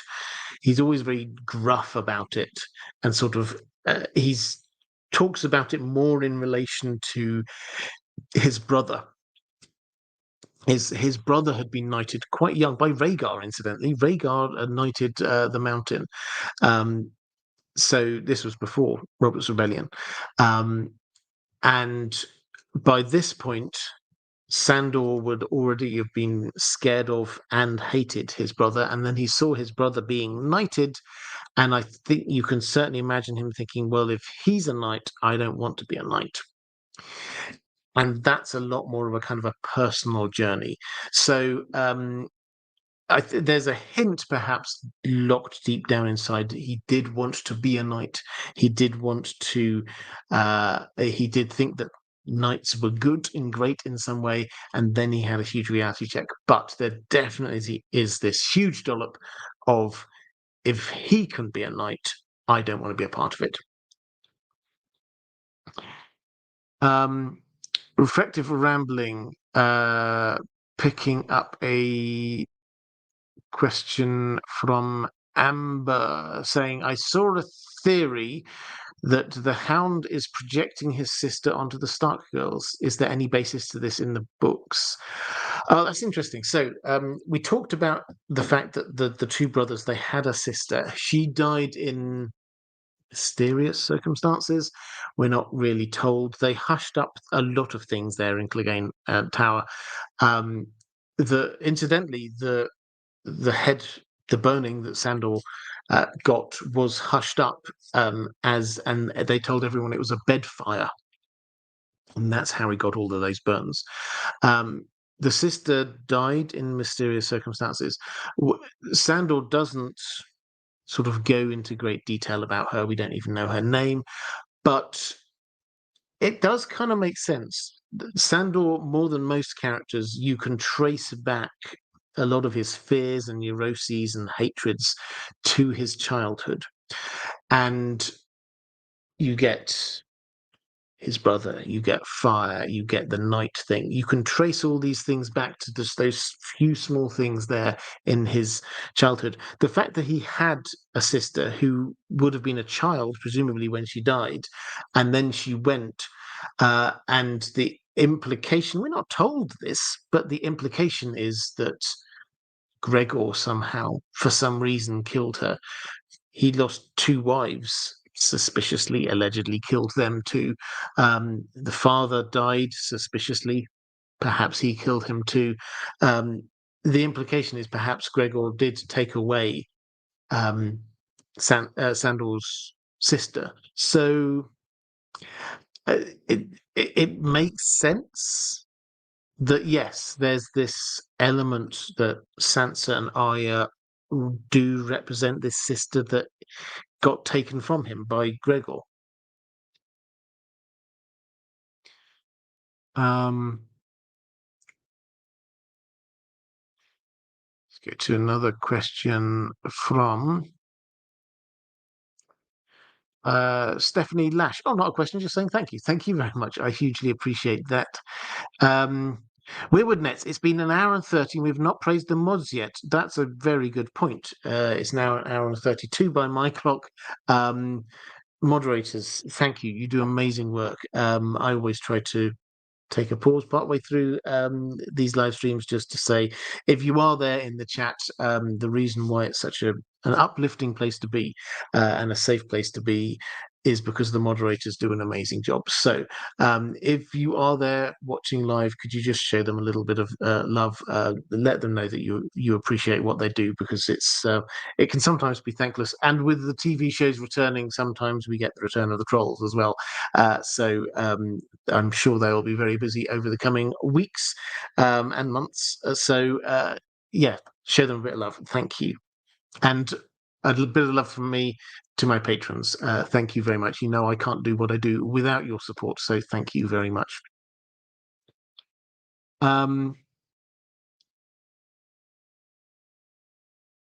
Let's go to Martin S. saying, Gregor and Sandor are great fighters, but where the combat skills of Arthur Dane, Barristan Selmy, etc., seem to be primarily about skill, the Cleganes are about brute strength and some skill. Yeah, absolutely. I mean, this is quite a theme in A Song of Ice and Fire. Jamie thinks about this. He ponders just randomly, as you do, who is stronger than me in the Seven Kingdoms? And he sort of like says, well, yeah, I mean, obviously the Mountain and the Hound are both stronger than me. Um, but he thinks that his agility and skill would perhaps mean that he could beat them in combat. And he may well be right. We, when you look at the Mountain versus Oberyn Martell, Oberyn won. The Red Viper won. The only reason that he got killed at the end of it was because he was insistent that he had to get a confession out of the Mountain. If once he'd uh, got him with his spear, got him with the poison, then he could have just stepped back and won, let him lie there on the floor. Um, but he didn't do that. So the Mountain did lose to uh, a sort of lightly armored, faster opponent. And this is echoed quite a bit. You get another echo of this, for example, when you get um, Bronn fighting for Tyrion, again fighting for Tyrion in a trial by combat in the Eyrie, facing a knight in full armor, and Bronn deliberately he dances around him, he makes him do lots of moves, he tires him out before using his skill and speed to win the combat. The extent to which the Vale Lords are all like, "Oh, this isn't. He's not playing fair. Let him try and hit you, sir." That kind of thing. So this comes up again and again and again. The big, the powerful, the strong, the slow moving does not necessarily beat. In fact, quite often loses to the more lightly armored, more skilled fighter. Um,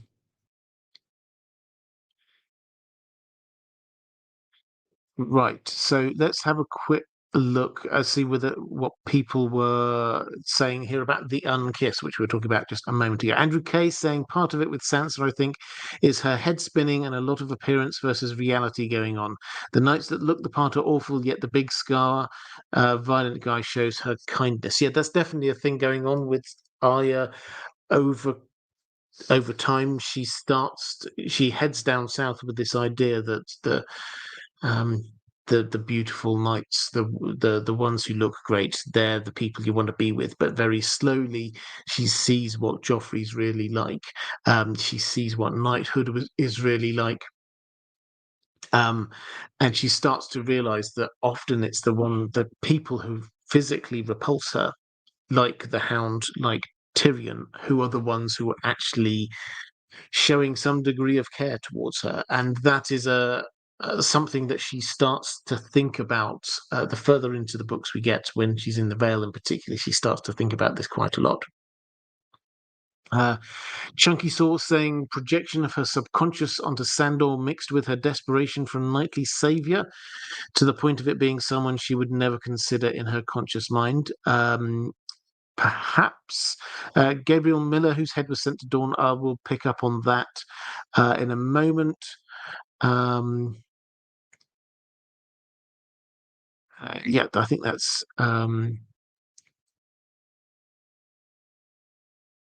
yeah, I think that's the only ones I can see there in terms of the unkiss. It is something lots of people got lots of different ideas about. Whose head? I don't think I've got a question from my patrons on this one, so I will pick this one up here. Uh, whose head went to Dawn? So um, the the Mountain, his head, we're told this is what how he took a long time dying, but then his skull was uh, the flesh-eating leeches or something were put onto it to get rid of anything except the bone. Then that got put in a nice big box and sent over to Dawn to the Martells as an attempt to try to placate them because the Mountain had admitted this is Oberyn managed to achieve this. He forced the Mountain to admit to what he'd done, and so the Martells now desperately wanted his head. Tywin, in fact, had actually been uh, minded to, but for the fact that the Mountain died, if he'd survived, he was going to behead him. His usefulness had run out. He was going to behead him and send the heads down to Dawn, uh, thinking that this would be a better gesture than just let him die and then send the head. It shows that they've taken control of the situation. He's admitted to something, and now clearly we're against that, and so we'll cut off his head and send it to you. That was Tywin's plan. They went through the plan, even though they didn't get the chance to do a beheading of a live person. And sure enough, the head arrives in Dawn, and they all look at it and go, I mean, there's no evidence one way or the other. Is that his head? And the answer was, well, it's a pretty big head, so probably. Now, was that his head? I think you have to get to the point and say, well, why wouldn't it be? Why is and the answer I think some people come up with there is because we've got Robert Strong and he seems to have a head. The fact is, though, that Robert Strong doesn't appear to have a head.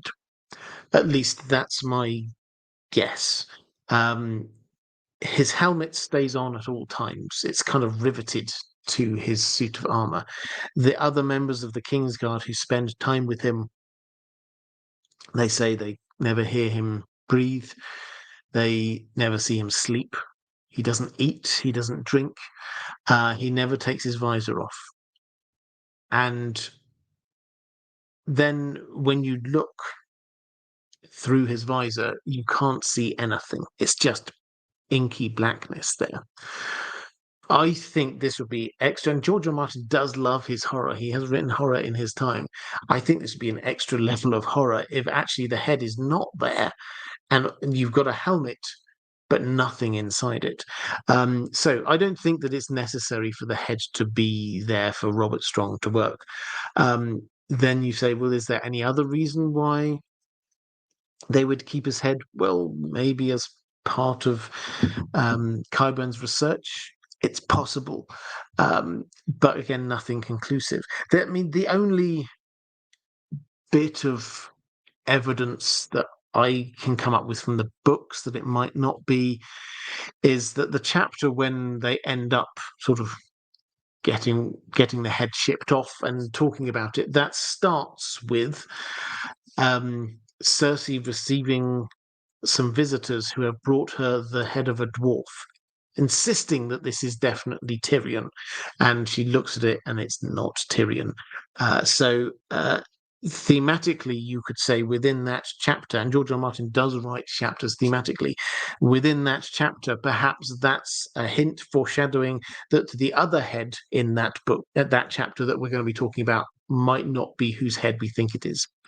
So I don't think this is as big a mystery as it's made. I see no reason why it shouldn't be his head, but until somebody can give me a reason why it should be retained in King's Landing, I'm going to assume that the simplest answer here is probably right.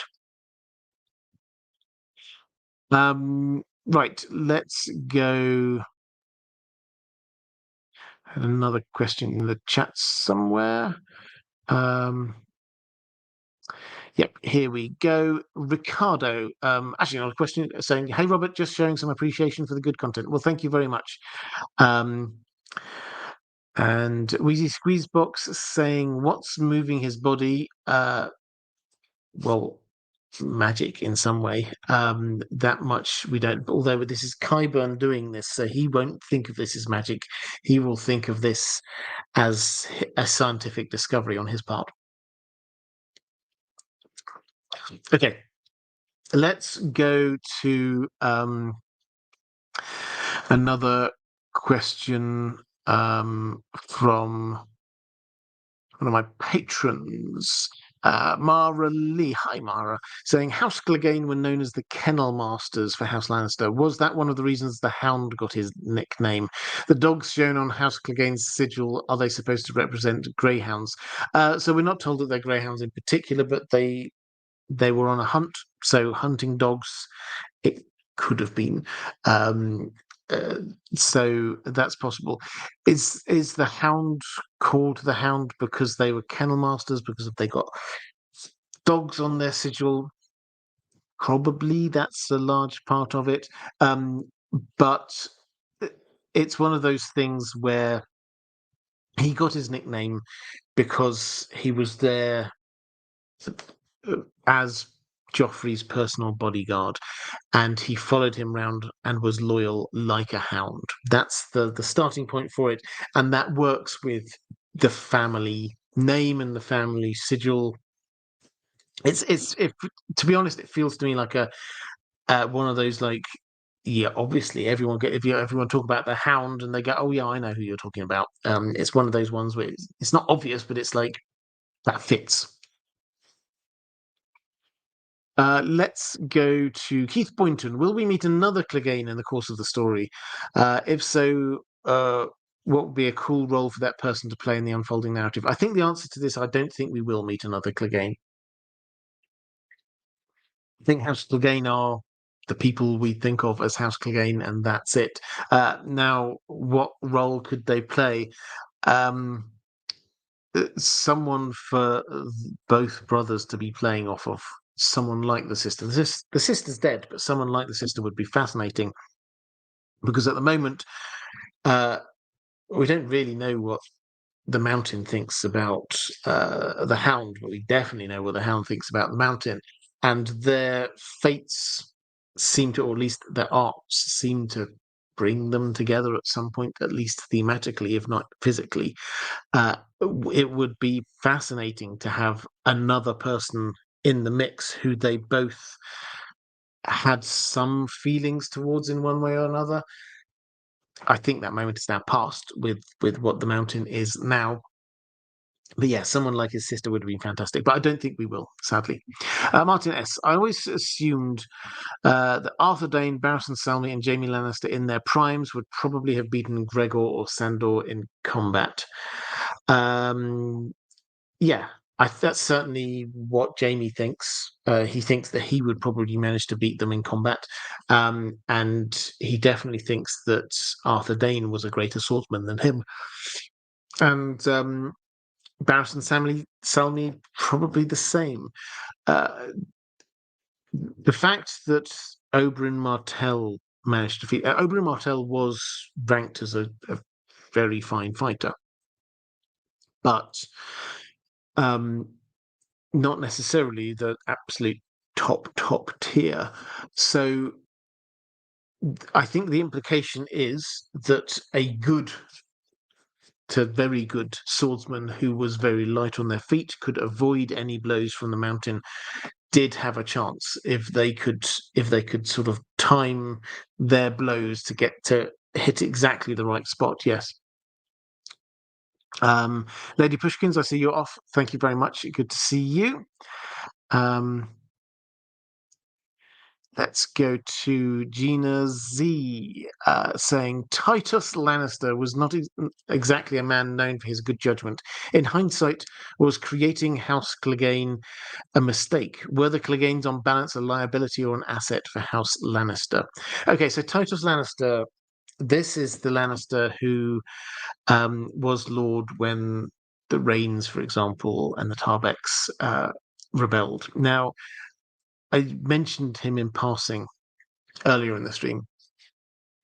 My take is that he probably was a nice guy, but just not really made to be a ruler, not ruthless enough.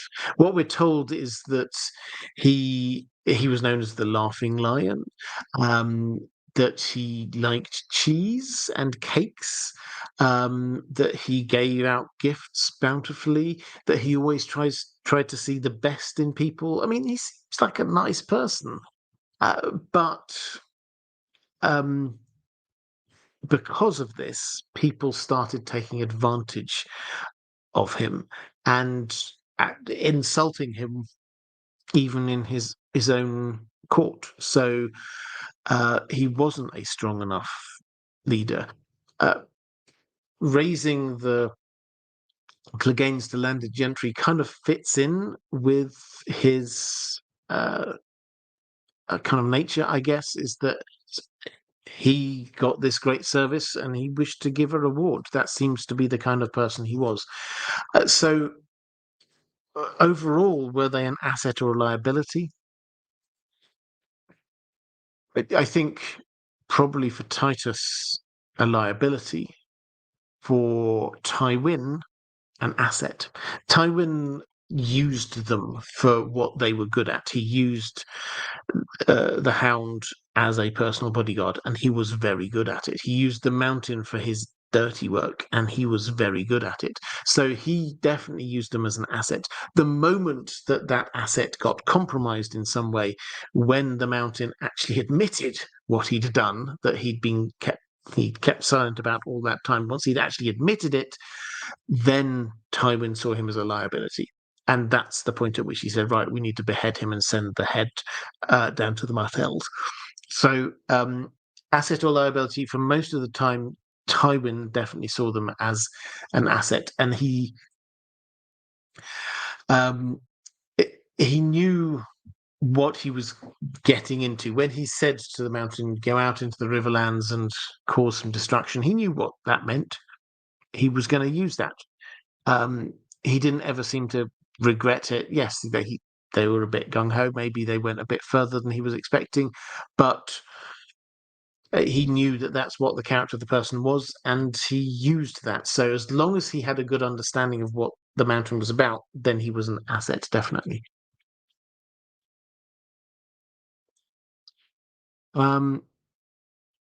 Let's go to a question from Ninja Robbo. Quick and easy one this week. Is the Hound a good person? Well, you say quick and easy, but I think this one is quite a complex one to work our way through. I don't think George R. Martin operates on that kind of bald and straighter level. I don't think he has good people and bad people. I think the Hound is definitely a broken man, somebody who has been broken by the system, the war, his past. And he's not just a broken man at the point at which he then joins the community on the Quiet Isle. I think he was broken well inside, well before that, and as a result, he did some horrific things. Killing Micah was a horrific thing. He was ordered to do it, and he did it. But that's not the defense. Just obeying orders is not a good defense. The fact that he was not horrific to Sansa doesn't make him a good person. It means that he just didn't do the really bad things that he could have got away with doing. So for most of the story, I think we'd be very hard pressed to say that he was a good person. What we can say, however, that he was a person who was softening. He was a person who was regretting some of his past. He was a person who was perhaps trying to become a better person. And as gravedigger, some people have speculated the reason why he's digging graves is because this was a penance that he is now doing. He's digging a grave for every person that he's killed, or something along those lines. I like that suggestion. I think that really works for me. If so, that is him actively trying to be a good person. So, is he a good person? I think it'd be hard pressed to say so. He's a person. Is he a person now who was trying to be good? Perhaps, though we've not really seen enough of him in his new form. But have we seen a softening of him during the story? Definitely. So, yeah, I don't think George R. R. Martin works in these are good people, these are bad people. But Sandor Clegane's trajectory is a good one. Okay. Hi, Farnsworth. Actually, I think I'm down to. I've got about 5 or 6 more questions here from my patrons. Ty Farnsworth saying, "Hey Robert, it's always been apparent to me as a reader that the Cleganes, especially Gregor, are a thematic representation for the excesses of cruelty under unjust leadership. How would the rise of the Clegane family and the brutalism of Gregor and his men be different under a different lord than Tywin? Would another like Hoster Tully have turned a blind eye as much as Tywin did? As always, thank you for everything you do." Well, thank you. Um, would they have prospered so much under a different kind of ruler? Well, no. I don't know whether Hoster Tully is probably the best example. Hoster allowed um, some of his lords, notably the Freys, to take great liberties. Um, Walder Frey basically refused to answer the call to banners in Robert's Rebellion until it was too late. Um, and what did Hoster Tully do? He just made up a little nickname, the late Lord Frey, and then carried on. Uh, Hoster wasn't really um, stepping up to oppose bannermen who were perhaps a little bit uh, less than perfect. Now, I think it's probably fair to say that the Cleganes, particularly Gregor, thrived under Tywin because Tywin was willing to use their brutalism and their strength in the ways that it fitted best for them. Um, I think the intriguing question from my perspective is if you get someone like Ned Stark as their liege lord, and the rumors start coming out about this guy killed his father or this guy has killed 2 of his wives, would Ned Stark have just stood by and let it happen? Perhaps not. He doesn't seem like the kind of guy to do that. So, um, yeah, I think it will depend whether they progress or not, does depend on which lord is there. They didn't, it's probably worth saying, they didn't progress hugely, House Clegane, during that period. We're not told that they sort of got massive promotions, suddenly much bigger lands, a new castle, anything along those lines. It's just that both of them, Gregor was being used as a chief lieutenant, basically, of Tywin, and Sandor was there guarding the king or the crown prince to start with. So that was quite an important role. So individually, they've definitely done well, but the house itself perhaps less so. Um, Maybe at least partly because Tywin realized that everybody could see that what these people were like, and if everybody could see what these people are like, and he was seen to be rewarding it hugely, then that would sort of lower him in the eyes of some. Charis Bielemeier, do we know anything about Gregor's wives? What possible advantages do the second 2 brides' families get out of the deal once it's clear he'll murder them? Well, that's a very good question. What do we know about them? Nothing. Um, so, what do they get out of it? Well, maybe they didn't have a choice. We don't know who they are. I mean, they're clearly not really high noble families, or we would definitely have heard of it. And my guess would be probably they would be sort of low-born women, so to speak, in the vicinity of Clegane Hall. Perhaps he is their liege lord. Perhaps they didn't have a choice in this. So the what did they get from it? I don't think they were looking to get something. I mean, the first, perhaps. The second, maybe was willing to overlook it. The third, no. At this point, you know what he's like, and probably. We don't know, but probably this was just somebody who didn't really have a choice. If the mountain burst into your house and said, "Right, I'm taking that person to be my wife," there's not a lot you could do about it if they were your lead, if he was your liege lord. Username redacted. Do you view Bronn and Sandor as foils? They view knighthood with cynicism and believe that the world is always violent. Bronn seems to relish it as an opportunity, but Sandor became violent through trauma. Yeah, they are a bit. There's also they operate on the opposite sides of this kind of eternal battle between the big and strong and heavily armored and um, the lightly armored but fast. So Bronn being in the latter. They both have a kind of cynicism to them, undeniably about the knighthood, but also about life. So they kind of echo each other there. And I mean, I don't know. Bronn more obviously is not loyal. He seemed to get on well with Tyrion, but uh, it's it's very clear he was doing it for the coin. Whereas the Cleganes, were they doing what Tywin said because they wanted to be paid, or out of love for him? You think there must be a hint of loyalty there, but there's also a lot of self-interest going on. So yeah, foils perhaps is a good way of saying it.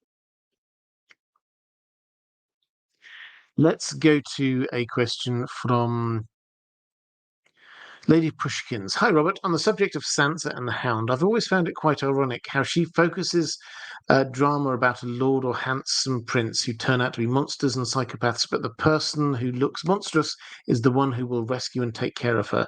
It's akin to Quasimodo and Esmeralda, don't you think? Yeah, I mean, I do think. And this is something that George Martin plays about with a lot. The appearances aren't the important thing.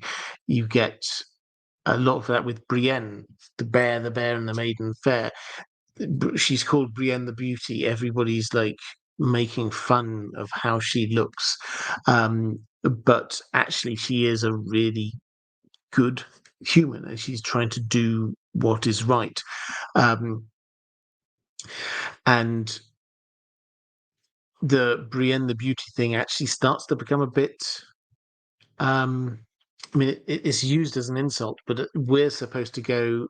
Actually, she is quite beautiful as a character. There is beauty there, and it's not just about the physical beauty. And Jamie also starts to. I mean, he doesn't quite use those words, but he does start to think along those lines too. So, yes, this is something George R. Martin focuses in on a lot. And particularly with Sansa, and the key thing for Sansa will be what happens in the next book. Her thinking has gone from book one, it's all, oh, the knights are amazing, Joffrey's so wonderful, these people and things are beautiful, to a slow understanding of where we get to in the story where we're at in the Vale, and she is already going, okay, I'm actually caring about people's character now, not just what they look like. This person looks very nice, but Joffrey looked very nice. The people who actually cared were people like Tyrion and Sandor, and she's starting to go through this. When I say the interesting thing be what happens in the next book, is the next step on that journey has to be her actually doing something about it, rather than just reflecting and going, yeah, actually, you know what? Tyrion could have been a lot worse to me. I was expecting a lot worse, and he was actually quite gentlemanly and considerate in many ways. The Hound, yes, he was looked horrible, but out of all of the Kingsguard, he was the tenderest to me. There's one thing, her reflecting on that and thinking about it and coming to a conclusion, and the next step has to be she's going to do something about it. She's faced with, here's a beautiful, handsome person, and here's an ugly person. Who is she actually going to side with in this? And I think that's where, well, how that will manifest itself, I'm not entirely sure yet, but I think that is the next step. Class Ballerina. The first act of House Clegane is killing a lioness. Is this foreshadowing that a Clegane will be instrumental in Cersei's downfall? Losing the trial? Question mark. Possibly, but also saving a lion. So their starting point is to save the lion, Titus Lannister, by killing a lioness. So, is there some foreshadowing there? Maybe. Um, I think it shows that they are tied in for good and ill with the fate of House Lannister. Both of them, I would say. Um, the fact it's a lioness does make you wonder whether Cersei, because the Mountain is now, he wasn't ever really before, but he is now inextricably linked in with Cersei. So is he willing to be saving her? Can he save her? Well, I suspect at some points he probably will. Um, is he going to be the Valonqar, the person who finally ultimately kills Cersei? I think probably not. But uh, and is he capable of the independent thought that will allow him to make these kind of decisions about whether to go against his orders? Again, I think not. But his presence may well be a part of her downfall. So foreshadowing-ish would be where I came out with that. Um, and I've got one more question about House Clegane. So now's a good time to drop any more questions about House Clegane into the chat. I've got a couple of other questions after that I will pick up on from my patrons. 444. Is House Clegane inevitably doomed? Neither Gregor nor Sandor have any known heirs or relatives. At this point in the story, we are not even sure if any of them are still alive. How much of Gregor is left in Sir Robert Strong? Is the Gravedigger really a disguised Sandor? Well, the Gravedigger Sandor thing I covered a bit earlier. The fan community, I think, has largely coalesced around the yes, that's definitely Sandor. I think, yeah, 95% certain that that's the case. Um, uh, how much of um, the Mountain is left in Robert Strong, I think, is a fascinating question, because uh, we have to ask how much of his own volition is there. I don't think. I mean, I've said I don't think that he's got his complete free will. He's doing following orders, but I don't think it's just a matter of Qyburn saying, go over there and stand there. And he goes over and stands there, and then he'll stay there until he's told to do another thing, because he seems to live a life away from Qyburn with the other brothers in the Knights Guard. He seems to spend time doing stuff. He doesn't need to be constantly given orders. So there is something of a self-awareness or consciousness in there. And that seems to be what lingers. So we have to, I think, go back to Qyburn is looking for what lingers. There is something of the Mountain which lingered, and that is what Qyburn has kept a hold of and kept in that body. So if I had to guess, and it is just a guess because we don't know, we've not seen enough of Robert Strong yet. If I had to guess, there are some elements certainly of the Hound left. The people with the what's left that we're looking at, people like Beric and Lady Stoneheart, they seem to have clung on to what was their sort of mission at the end? What is the thing that is closest to their heart? Lady Stoneheart, obviously, the thing that she's focused in on is revenge for the deaths of her family. Beric Dondarrion seems to have clung on to this notion of standing up for the small folk, doing what's right in the Riverlands, even when he forgets lots of other things in his own personal life. So that seems to be what lingers for him. What might linger for the Mountain? I mean, doing his duty seems to be something along those lines. Certainly there's the pain, but he died because he was summoned by the Lannisters to fight for a duel for somebody else. He was there being prompted to remember a thing that he did, which he was ordered to do by the Lannisters. So I think the bit that lingers seems most likely to be this kind of loyalty to the Lannisters and perhaps some degree of hatred of the Martells. It will be interesting if that is the case, and if we're going with the what lingers of the mountain in Robert Strong, if some of what lingers is the memory of being not just killed by Oberyn Martell, but poisoned in such a way that and Oberyn Martell used sort of not just a normal poison, but a magical poison, which didn't allow him to die straight away, but kept the agony going for days, weeks even. So the Mountain probably will remember that in his new Robert Strong persona. And we do know that at least a couple of members of House Martell are going to end up in King's Landing in the Winds of Winter because they've been sent there by Doran.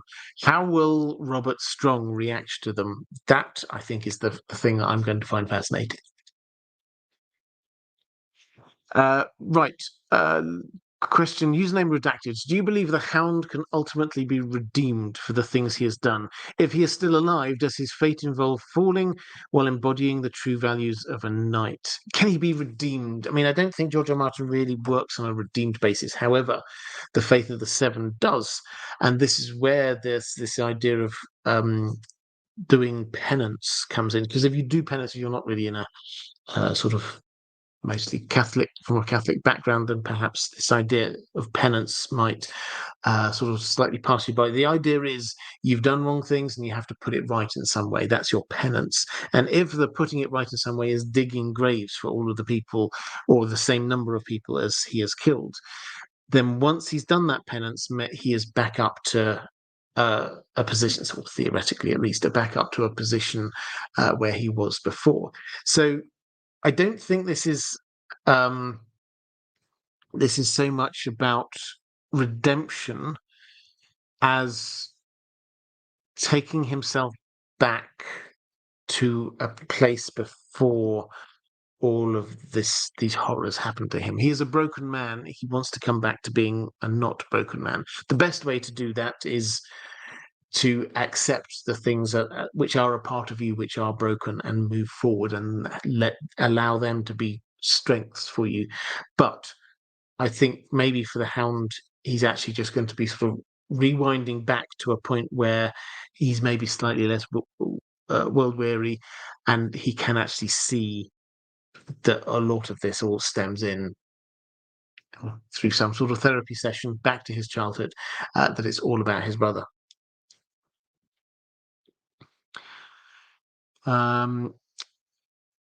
Question from Caius Bellarina. It's pretty clear Gregor has a tumour on his pituitary causing acromegaly. Probably mispronounced that. But his brother is also huge. Could they have Dunk's genes? And if the Hound returns, will he suffer punishment for what Rourke did in his armour? Okay, question there. So Gregor, there's clearly something, as well as being like massively tall and strong, there's clearly something going wrong with him. He gets these splitting headaches that he has to drink lots of milk of the poppy in order just to stop the pain. He has these fits of anger on the basis of this that lead to he killed one of his men because he snored too loudly. So things were just like getting at him, and he couldn't cope with it. The pain was just too much. So there's something definitely going on.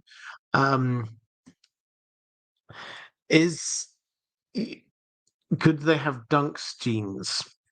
And if the Hound, but let's do the Dunk's genes first. We look for people descended from Sir Duncan the Tall. George R. Martin told us to. I think it's pretty clear Brienne is one of them.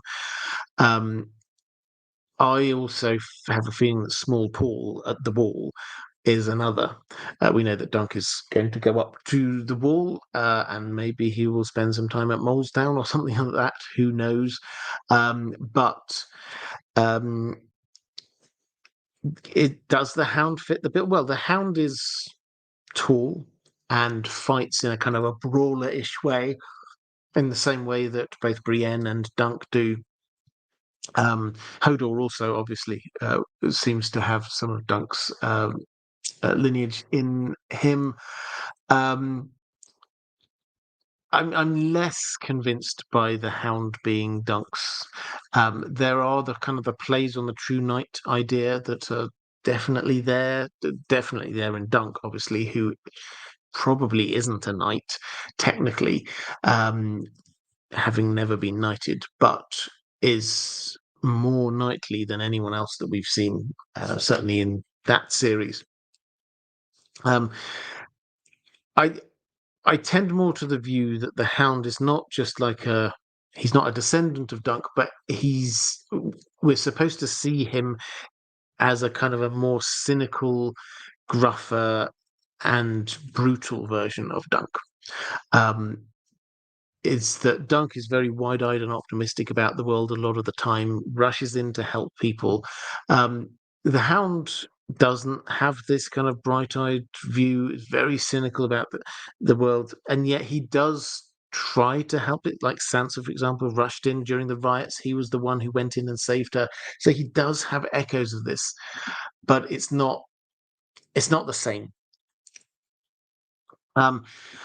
Will the Hound suffer punishment for what Rourke did in his suit of armor? Well, I mean, potentially, but I think the point is that the Hound may well not take up the Hound persona again to start with. I think he will be Sandor, so he's not got the helmet.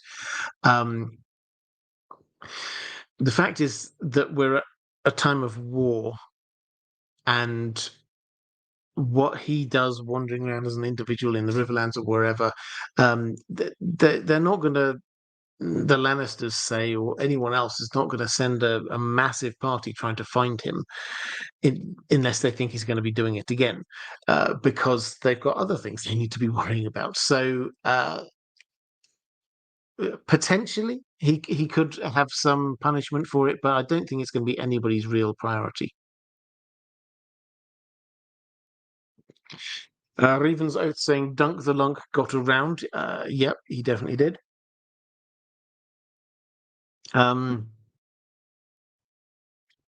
Lucian saying just arrived, poor timing. Suppose I'll be watching again from the beginning. Yeah, I mean we're not quite at the end yet, but feel free to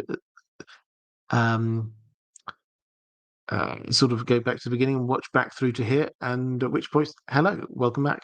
Reflective Rambling saying positive vibes call for our wonderful IDG community members who might be seeing Rocky Seas right now. Yeah, just entirely randomly, as Reflective Rambling says. Yeah, if you are, sometimes in life, what you just need is somebody to tell you, you know what, you're a good person, keep going, you can do this, and if that's you, that's for you. So it's entirely random, but maybe that's what a person needed today.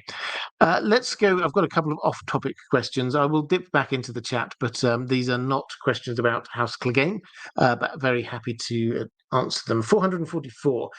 One off-topic question. What do you think about the future for the Witcher franchise on Netflix?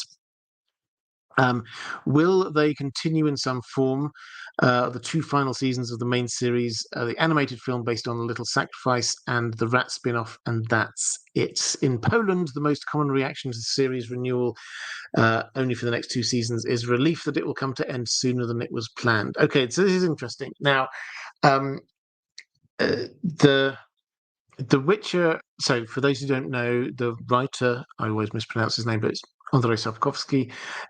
He is Polish, and so obviously there's a large community of Witcher fans in Poland, and there was, before our Netflix adaptation that we all know, there was the Hexer in Poland, which was, I believe, quite well received, and The Witcher itself I think it's fair to say that season one, not universal, but very well received across the piece. Season two veered quite a way away from the books. Season three pulled it back towards the books, but perhaps got slightly less good reviews. Henry Cavill has left. We've got a replacement in now. Um, Netflix intended this, it's very clear, to be a proper big franchise, but which is the way that a lot of these services are going. Disney, obviously, they've got Star Wars, they've got Marvel, whatever. They're doing the same with Doctor Who. Disney have now their worldwide distribution of Doctor Who on Disney. And the idea there is not just Doctor Who, but they want spin offs. So we create the Whoniverse. And HBO is the same with Game of Thrones. They've got Game of Thrones, the main TV show. Then we've got one spin off, House of the Dragon. We've got another spin off, Dunk and Egg. And we're told there's still several others which are being prepared. They are looking at this being big, potential for maybe going into films as well as not just TV shows. So this is the way that a lot of these companies are going. And Netflix thought that The Witcher could be their big franchise. It hasn't quite gone to plan.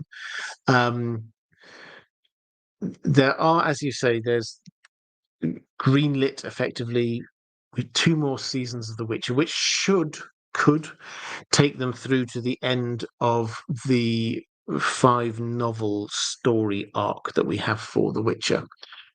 And there are 2 other spin-offs that we know of, which filming was done on the rats. That is now finished. And then we've got an animated feature based on a little sacrifice, Sirens of the Deep, I think they're calling it.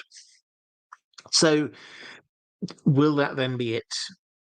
Quite possibly, I would say. But I think this hasn't turned into what they were hoping it was at the moment. But I think the one thing to be aware of is the fact that the Witcher world is going to be quite busy over the next 5 years, maybe even 10 years. We've got the 4 TV shows that I've already mentioned, which are already planned. Plus, we've got new Witcher games. We've got a new trilogy being that's going to happen. There's The Witcher 1 is going to be remade. So there's a lot new Witcher game content coming up.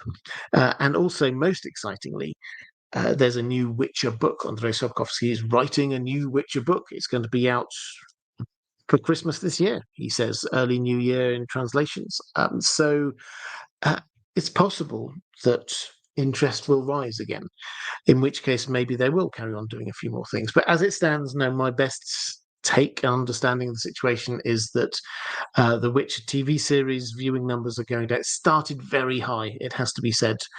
So anyone who's trying to persuade you that the viewing numbers are for seasons 2 and 3 are so low that they have to cancel it. No, the viewing figures are still pretty high.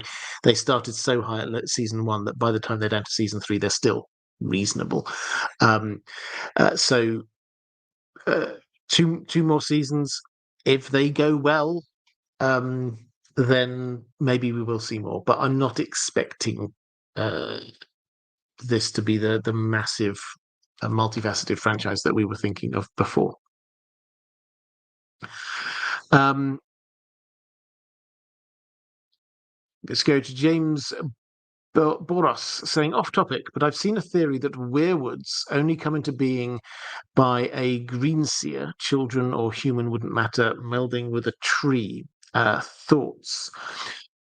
Yeah, we don't know huge amounts about weirwoods. The face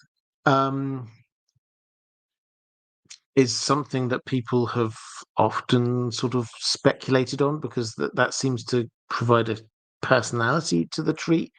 But we're told that they are carved onto there. So might this be a melding of a green seer with a tree, which makes a particular weirwood magical?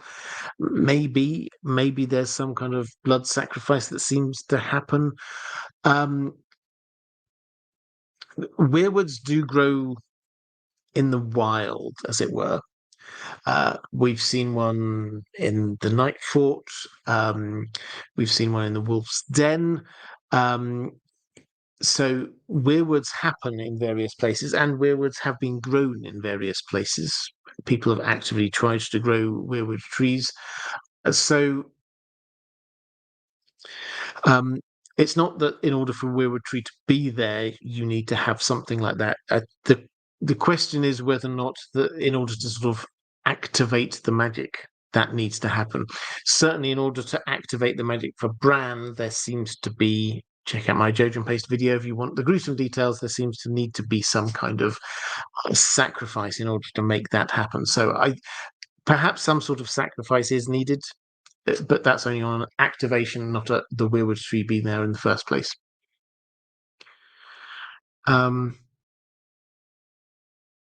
Martin S. saying, hello, Robert. I just had one question as a continuation of a super chat last week. It was about the artwork Taniquetle from 2019 by Ted Naismith, which I have a framed print on my kitchen wall. As you can see, there is a ship in the foreground and a few ships further back to the left. To my understanding, the Vanyar are the elves, this is obviously all in Tolkien world, the Vanyar are the elves living at or on the slopes of Taniquetle, but the Teleri are the renowned shipbuilder elves on the continent of Aman. So do you think the Vanya build ships too, or is it more likely that it's Teleri ships sailing past? Well, the bit of technology which didn't work today was the screen sharing one. So apologies, because I had a couple of pictures lined up here, which I think would have elucidated my point probably better than I could do using mere words. But that picture, it is a fantastic picture. Let me quickly paint it in people's minds. Massive mountain, mists going across the middle. At the top, beautiful. This is the home of the gods atop the mountain. At the bottom, we get sea, and we see there's a boat sailing past. Now, the first thing to say is that do check out, if you haven't already seen it, I think this is an homage or an inspired by a painting that Tolkien himself did of that very mountain, which the composition is very similar. You get the mountain, you get the mist layer, you get the beautiful residence at the top, you get the water at the bottom, you get a boat passing through. So, what is that about? Well, whose ship was that? If you look closely, you will see that is a swan ship. The prow is shaped like a swan. Now, this is the Teleri. That's what they do. Their ships, they shaped them like swans, and not just like the swan neck at the front, but they often have like sweeping kind of wings going out to the side. And yes, so they were the ones who made the ships. This is where Feanor went when he wanted ships to get across to Middle Earth. He didn't go to the Vanyar or anywhere. He went to the Teleri, trying to steal their ships. And so, yes, I think this is a Teleri ship which is passing by.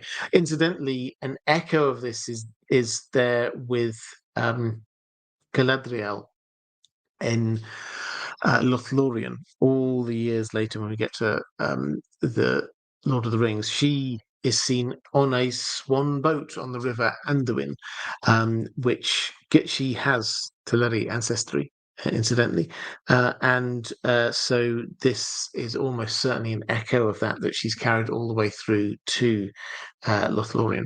So I hope that one answers that. So it's much more like this is Teleri ships, because they happen to be close to there, but that is the sea. The Pelari Mountains were next to the sea. Taniquetle was the tallest mountain on there, so yeah, that's probably what was going on. Okay, let's have a quick look in the chat. Let's see if there's any more questions. Matthias Vidoso Ocampo saying, great to catch you live. I'm a new patron. I sent a message via Patreon. Yes, apologies. With moving house, I haven't managed to catch up on all my correspondence. So apologies for that. I will try to get that over the next couple of days. I will happily have a look at that. Andrew Kay saying, these networks, this is talking about Witcher and Netflix, they don't need to ride it out with some of these series. If it's in decline with quality and viewership, no sense losing all this money fighting against the tide. Yeah, I mean, I would say they obviously see the numbers themselves, and so they know what is working for them and what isn't, and they will keep going with it as long as it is working for them. It is relatively high budget, but two things they've already finished, and then they've already started filming. I think they've started filming. They're certainly very at the end of pre-production for The Witcher season 4, with a view to that rolling into filming season 5. So they will be filming both blocks before season 4 comes out, which, to my reading, means that they've committed to doing all of those things now, and that's happening. And then they will take a deep breath after season 4 airs and figure out where they're going.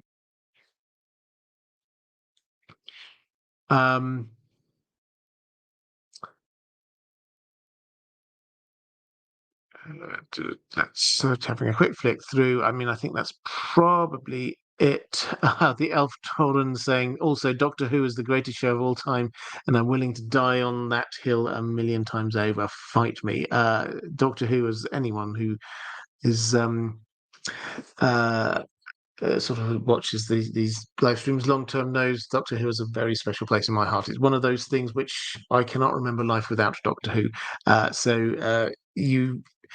Sometimes Doctor Who is the most magnificent TV program on the planet. Sometimes it's very hard work, but it's a part of my life, so I will always be watching it. Right. Okay. That's it, I think. So I will. Lots of people get this in praise for Shogun, incidentally, which I've not seen, but I will pass on that praise if you missed that. So coming up on this channel, I've got, what video have I got coming out tomorrow? Oh, yes, you might like this. So tomorrow's video is my attempt at trying to work out what is going to be in the prologue to The Winds of Winter. We've had a couple of clues from George R. R. Martin, and I think we can extrapolate quite a lot. So if you're interested in what I think the prologue of The Winds of Winter is going to be like, about and like, then that video is for you. With that, I will say thank you to my moderators. You do an amazing job. Thank you, patrons. I hugely appreciate you. If you are watching this back a bit later, appearing somewhere around here is going to be a link to other live streams. If you'd like to watch some more of them, appearing somewhere around here is going to be a link to my Patreon page, which, if you'd like to support this channel, thank you, first of all, but that is the best way to do so. That is all for this time. Take care, everyone. I will see you again next time.